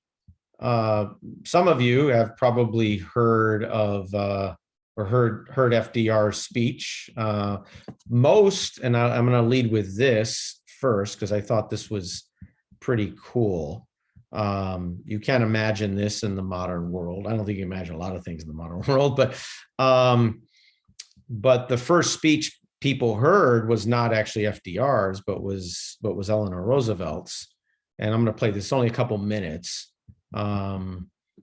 here, and it's pretty amazing speech actually. And this is December 7th, so this is in the afternoon. So this is what she said, you know, 5 hours. At that point, it would be 5 hours later. It's noon, so this is probably it was about 4 or 5 o'clock in the afternoon. So, you know, we were still getting information in. Obviously, we didn't know all the details. Gentlemen, I'm speaking to you tonight at a very serious moment in our history. The cabinet is convening and the leaders in Congress are meeting with the president. The State Department and Army and Navy officials have been with the president all afternoon. In fact, the Japanese ambassador was talking to the president at the very time that Japan's airships were bombing our citizens in Hawaii and the Philippines. and sinking one of our transports loaded with lumber on its way to Hawaii. By tomorrow morning, the members of Congress will have a full report and be ready for action. In the meantime, we, the people, are already prepared for action. For months now, the knowledge that something of this kind might happen has been hanging over our heads, and yet it seemed impossible to believe, impossible to drop the everyday things of life and feel that there was only one thing which was important: preparation to meet an enemy, no matter where he struck. That is all over now, and there is no more uncertainty. We know what we have to face, and we know that we are ready to face it. I should like to say just a word to the women in the country tonight. I have a boy at sea on a destroyer. For all I know, he may be on his way to the Pacific. 2 of my children are in coast cities on the Pacific. Many of you all over this country have boys in the services who will now be called upon to go into action. You have friends and families in what has suddenly become a danger zone. You cannot escape anxiety. You cannot escape a clutch of fear at your heart. And yet I hope that the certainty of what we have to meet will make you rise above these fears. We must go about our daily business more determined than ever to do the ordinary things as well as we can. And when we find a way to do anything more in our communities to help others, to build morale, to give a feeling of security, we must do it. Whatever is asked of us, I am sure we can accomplish it. We are the free and unconquerable people of the United States of America. To the young people of the nation, I must speak a word tonight. You are going to have a great opportunity. There will be high moments in which your strength and your ability will be tested. I have faith in you. I feel as though I was standing upon a rock. That rock is my faith in my fellow citizens. Now we will go back to the program, which we had arranged for tonight. Pretty amazing, actually. You know, it's one that I don't think gets a lot of play. And then I don't know if any of you have any of you heard Eleanor Roosevelt's speech. You know, for sad that doesn't really get the majority of the sort of discussion. And then the one that does, which I'll play here real quick too, because I think this is, I think some of you, I mean, I know some of you have heard this. This was sort of put into our education for a long time, but, and then this will be kind of the last thing I'll go over real quick here.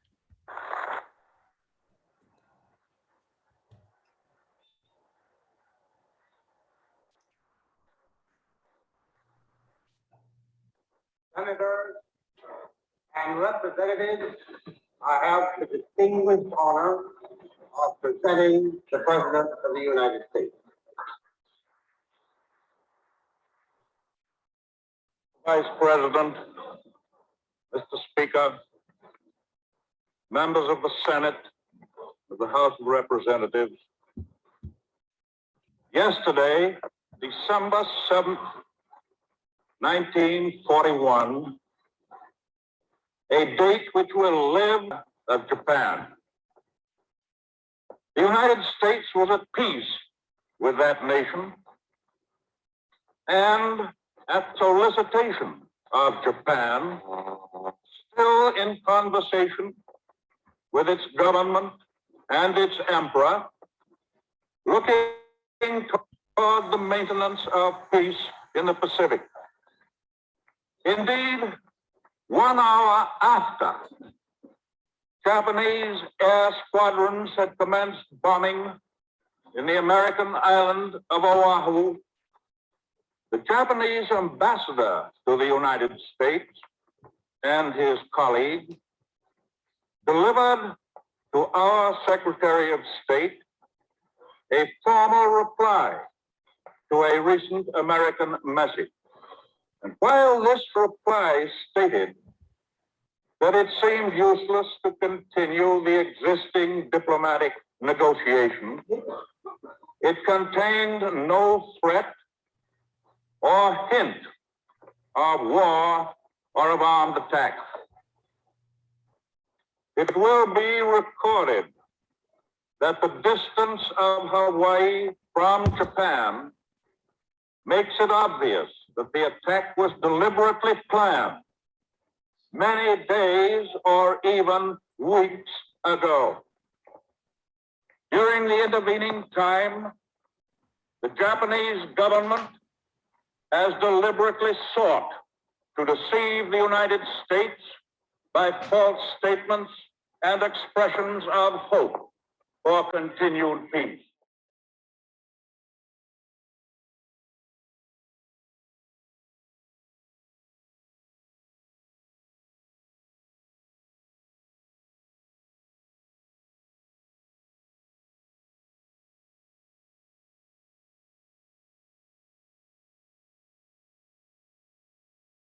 American ships have been reported torpedoed on the high seas between San Francisco and Honolulu. Yesterday, the Japanese government also launched an attack against Malaya. Last night, Japanese forces attacked Hong Kong. Last night, Japanese forces attacked Guam. Last night, Japanese forces attacked the Philippine Islands. Last night, the Japanese attacked Wake Island. And this morning, the Japanese attacked Midway Island. Japan has therefore undertaken a surprise offensive extending throughout the Pacific area. The facts of yesterday and today speak for themselves. The people of the United States have already formed their opinions and well understand the implications to the very life and safety of our nation. As Commander-in-Chief of the Army and Navy, I have directed that all measures be taken for our defense, but always will our whole nation remember the character of the onslaught against us.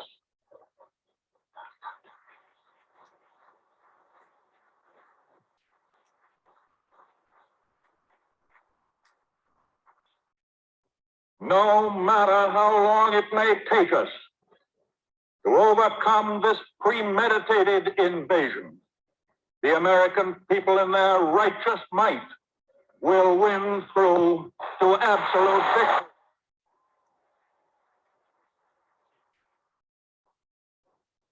I believe that I interpret the will of the Congress and of the people when I assert that we will not only defend ourselves to the uttermost, but will make it very certain that this form of treachery shall never again endanger us.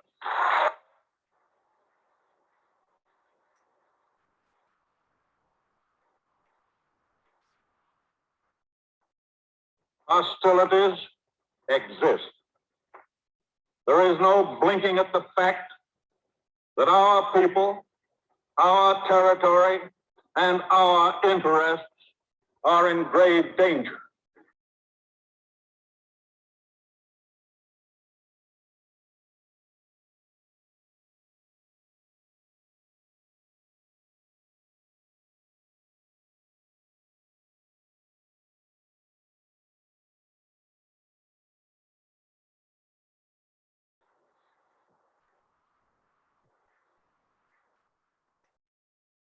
I ask that the Congress declare that since the unprovoked and dastardly attack by Japan on Sunday, December 7th, 1941, A state of war has existed between the United States and the Japanese Empire.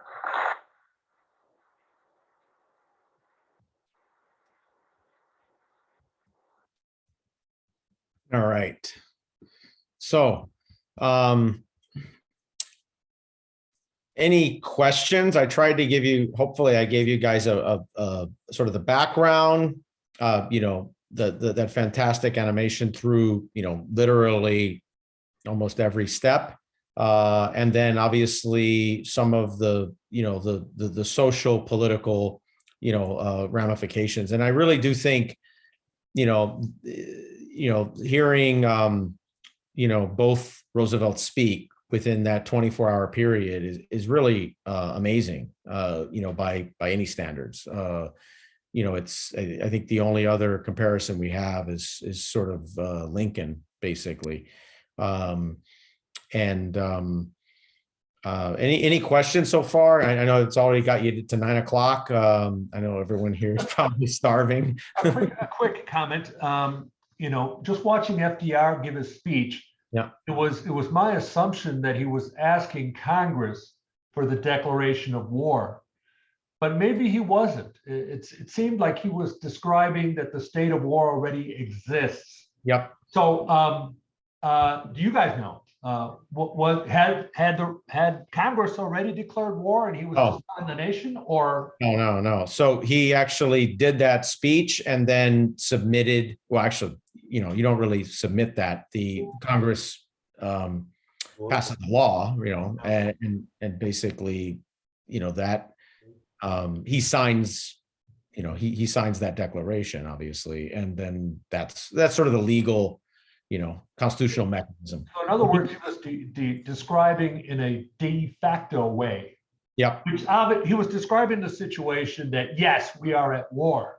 Yep. But it hadn't been passed yet and made de jure, right? And you bring up a very, I think, important point, that given the magnitude of the situation, the fact that he, and it was really him, obviously, because he could have done anything given how powerful he was at that point in the United States, that he chose to go down a completely sort of a constitutional path, and wanted to make sure that all of the instruments of legal instruments of sort of U.S. Power were integrated and aligned, and going through, the traditional legal approaches, I think, is what he did, which is pretty remarkable, because if you look at many other times in history, that just doesn't happen, for all kinds of various reasons, many times because they're more limited wars. But I think that's something FDR, I think the thing about him that made him so unique in history is he understood he had such a macro, or such a narrative arc to understand how you could leverage history and moments to basically lead, at sort of a scale that I just don't think has existed since Lincoln, really. And they obviously shared in being incredible orators and great writers. I mean, he wrote that speech. It wasn't 20 speech writers, sitting around him. The one of the great things to look at, if you ever get a chance to go to the Smithsonian, or any of us ever get a chance to leave our house, right, is to see his drafts of that speech, and it's like these are like legal drafts, right? I mean, he wrote them out. They were typed. He would keep notating them. He switched words from terrible to sort of day of infamy. I mean, things like that, and it's pretty remarkable. And obviously, big picture, the Japanese, I mean, obviously others like Yamamoto, others understood these risks. Yamamoto studied at Harvard, for a few years in the 20s. And had pretty, and other Japanese did. We had a lot of exchange actually in the teens, especially in the teens, coming really out of World War I because we were allies, or even before World War I. So the Japanese had, I'd say a pretty, as much as anyone outside of the United States, they had a pretty strong understanding of who we were sort of at an industrial level and sort of technically. It's fascinating how they could misread sort of the most basic thing, which was that, the scale of the attacks. And to me, one of the great things about that speech, when you hear it over and over again, and that's why I wanted to play the whole speech, because a lot of times people just sort of play like 30 seconds of it, is when he sort of describes in this almost, it's like, it's like poetic stanzas, as he describes how the Japanese have basically are, invaded, and it's just this laundry list. You really, it jumps out at you like kind of the wow factor of it, right? In some ways bigger than Pearl Harbor. I mean, substantially bigger than it. Like you kind of see it sort of strategically, and you think of like the closest thing I think in our lifetimes has been 9/11, which was, obviously infinitely smaller relative to, and I live outside of New York, and I think a lot of you live here in New York, and some of you were probably here then. And I was there then actually. And I worked on Broadway, right across from the plaza. But, obviously Pearl Harbor and this larger invasion was so much larger. And if you could imagine in the modern world, something like that, something of that scale where, dozens of things were hit simultaneously at a similar scale. I mean, just how incredibly, chaotic and anxious that people had to really be. And I've talked to sort of family members when they were still alive and stuff. And, from back then and, it was a sense of, this was total war. I mean, this was just like, all in, like the bet was all in really. And I think that's something that really wasn't even discussed, right? There wasn't this sense of sort of calibration or anything like that. So anyway, go ahead. I think also to respond a little bit to what Ivan was asking, I think by putting it in the present perfect tense, right? We have been at war with Japan, or we have been in a state of war with Japan, was basically the political move of preventing the ability of Congress to actively debate this. Because to the American mind, if we're already at war, we need to declare it because like we need to get these niceties out of the way in order to actually do what we need to do and protect our country.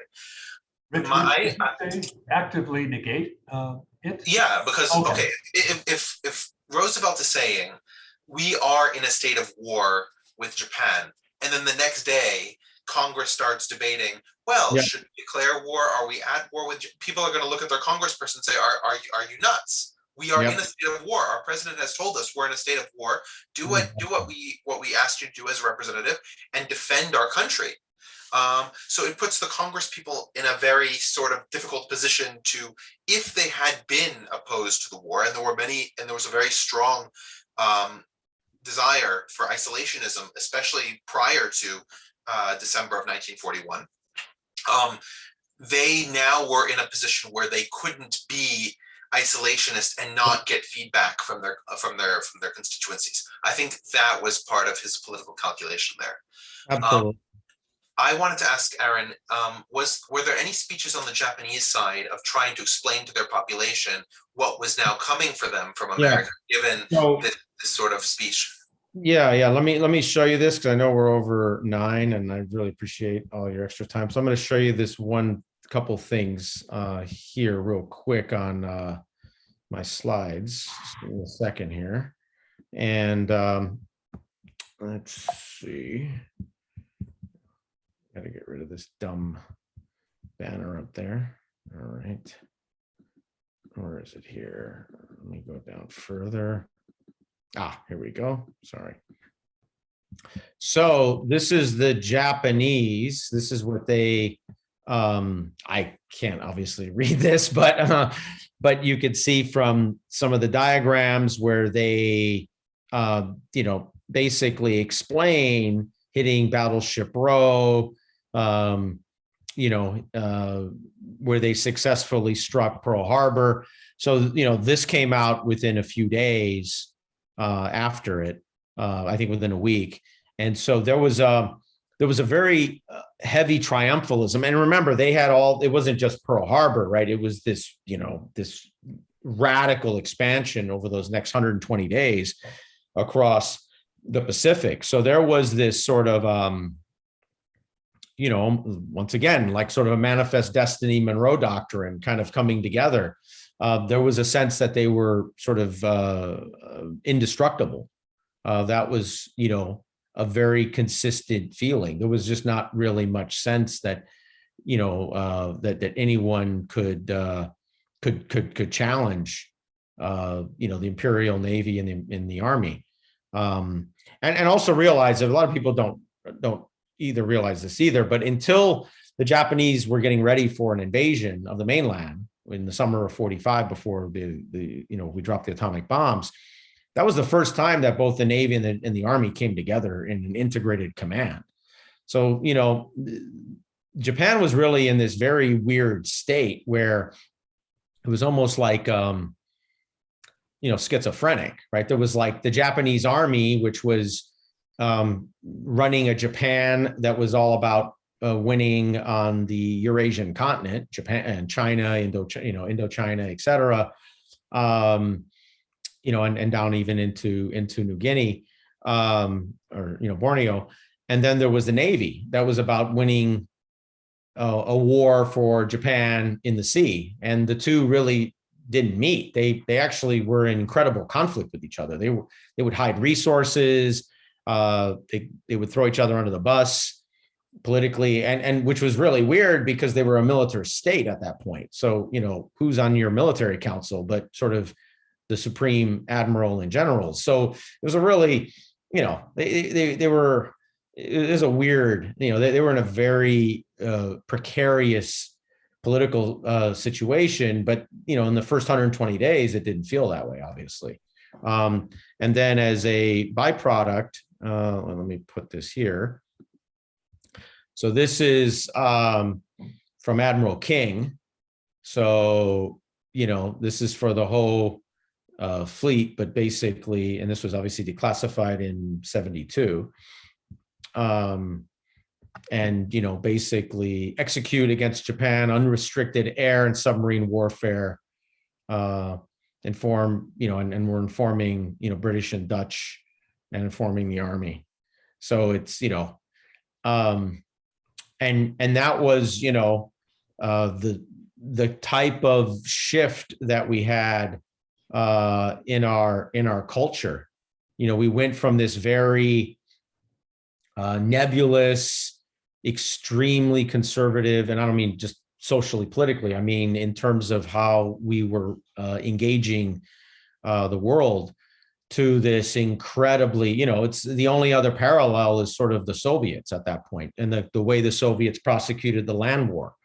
And that's really kind of an argument I've had for a long time, is that the way we fought in the Pacific is the ocean version of the way the Soviets fought on land in West Asia, basically, or West Eurasia, I should say.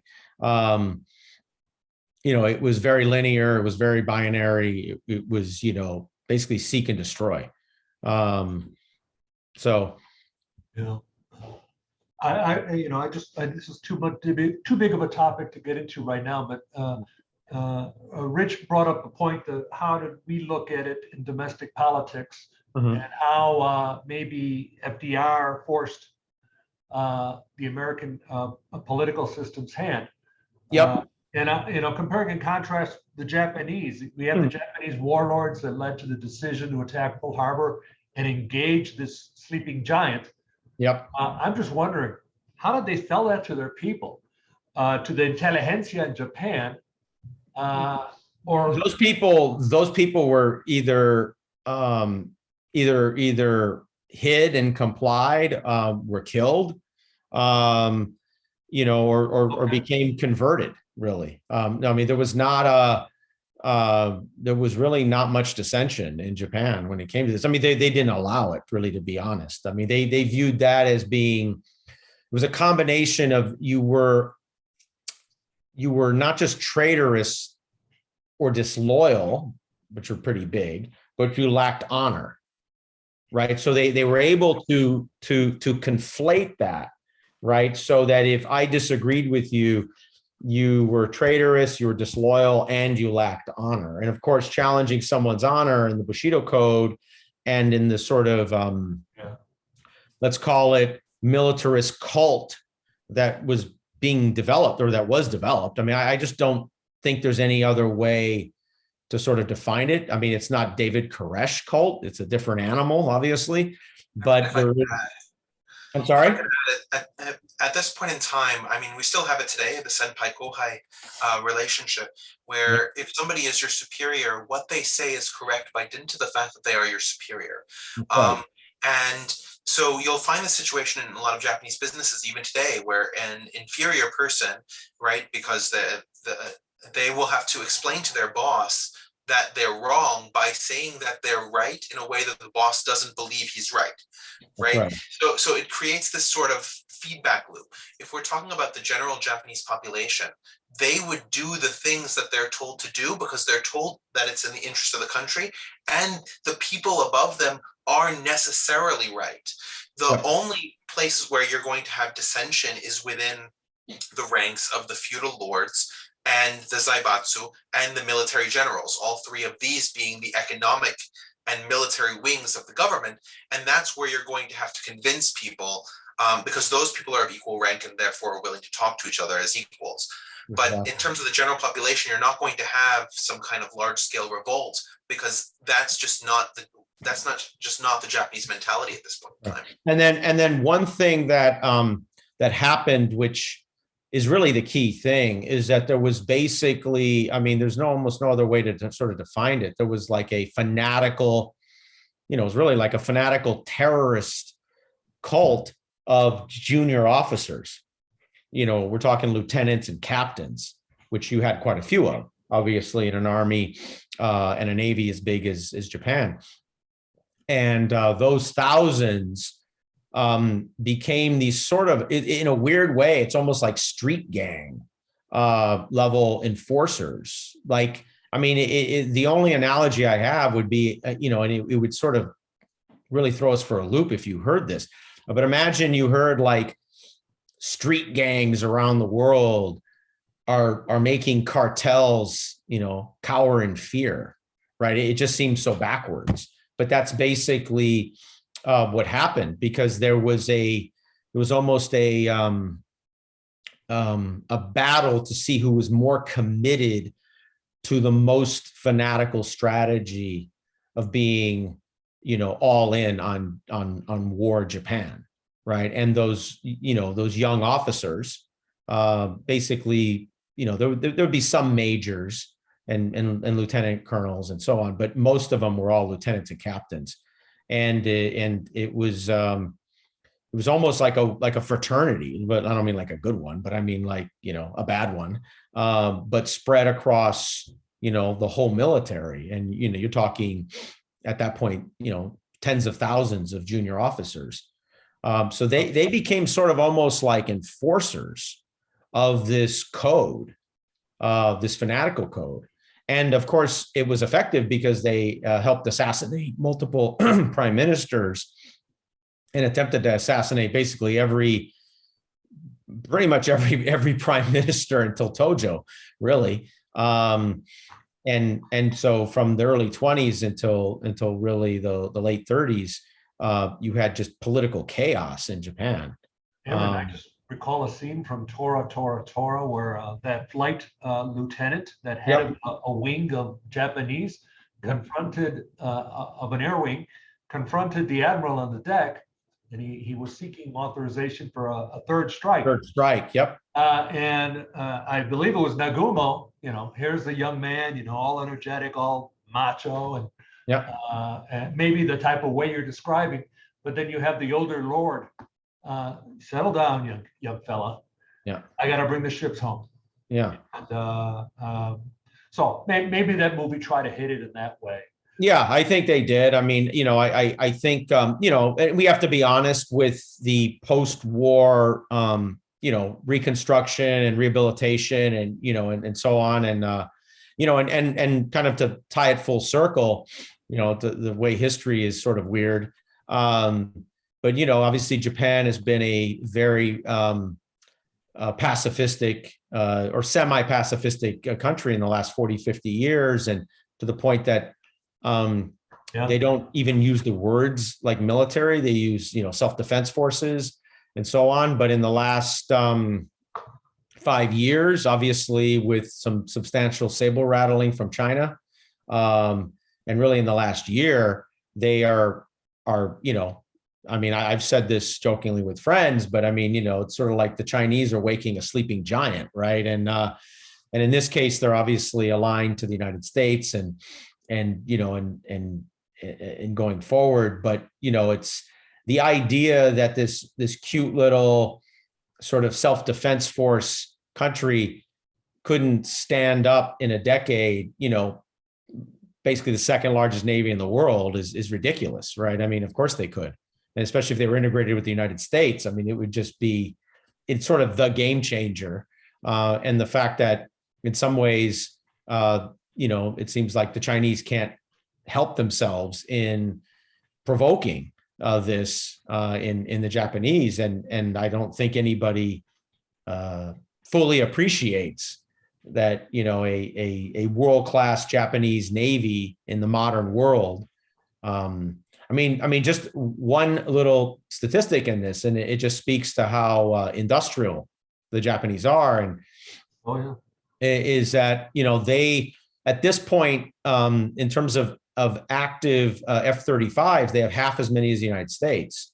So, they're basically committed to our platforms, and these are stealth fighters, right? We're talking 180. Eventually they get to 300-400 of these, plus, 50, 100, whatever, 150, 200 ships, and it's right down the block, right? It's not like it's from Hawaii or the United States or Australia, and so, I just think, what's the old saying, history doesn't repeat itself, it just rhymes, it a lot, and I think there's a certain kind of nature that. The one last thing I'll leave you with is the U.S. strategy after Pearl Harbor, or it wasn't just after Pearl Harbor, but it was after, everything that was going on, is the U.S. kind of developed this phase strategy, first to isolate Japan, roll back the defensive perimeters in Southwest Pacific, Central Pacific, destroy their industrial capacity, capability, will to fight, which obviously that didn't work. The industrial capacity sort of worked, and then eventually invade the home islands. I am eventually going to do a presentation on Operation Downfall and the larger invasion that didn't happen, which my argument is it would have been the largest battle in human history by far. It would be the equivalent of if you took all of the Eastern Front battles together and put them in one place. That's what was going to happen in the Isles of Japan. It would have been, the most destructive thing in human history. My guess is, eventually, especially when the Soviets would have gotten into it, coming in from the north, at least 10 million, probably closer to 20 to 40 million Japanese would have been casualties, and probably 10 million allies. The scale of it would have just been, I don't even know how we would classify that. So that's a whole different discussion, dropping the atomic bombs and all that. But at some point next year, I'll do a presentation on that. And then this is sort of the rest of the war from the U.S. strategy, how the U.S. saw the strategy then. And then maybe Aaron, you can drop me a line next year. How do you want to proceed with? Because you can leave it off here from now. And yep, absolutely. So I hope this was good. I tried to integrate a bunch of pieces here into into this presentation to make it a little more interesting, throw some, there's some fantastic stuff out on YouTube. So I wanted to incorporate that. I hope you guys, I really appreciate the time. I know it took a couple hours of your time and 2.5 hours, and I hope you enjoyed it, and everyone has good, safe holidays, and stay Omicron. Thank you for your work product. I know it was exhausting on your part, but it was well worth it for the audience. Well, good. I appreciate it. Yeah, no, it was a lot of fun. And then I'll give Zach the information, and then he'll put stuff out in out on the channel and stuff. So I guess that's pretty much it. I know, Richard, you have your presentation tomorrow. Look forward to it. Do you want to tell the other 4 people here? Oh, 3. Yeah, Oh, because we're losing people. No, but yeah, my presentation tomorrow is on Mehmet II the Conqueror. And he didn't just conquer Constantinople, although we'll definitely walk through how he did that. We'll see the other places he conquered, and we'll also see his son Bayezid II take power. There's a lot of really great history that we're covering, and it's every Tuesday night, moving through the Islamic world. And yeah. Hi, Rich. Yeah, it would be excellent. Thank you, I guys. can't make it tomorrow, and I hope I can make it next week. But I really enjoyed the. Well, watch the YouTube, because it's going to be on YouTube also. So make sure you watch the YouTube. Okay, guys. Day or next day. Yeah. Yeah. Good Thanks evening so and much. happy holidays. I'll see you folks soon. And Yep, absolutely. All right. Thank you. Thanks, Richard, for the questions and support, and thanks, Zach, for everything. I appreciate it. No problem. Aaron, I actually have a question on those US slides. There's a yellow jacket in the upper right-hand corner. Ah, yes. Where did you get the yellow jacket from?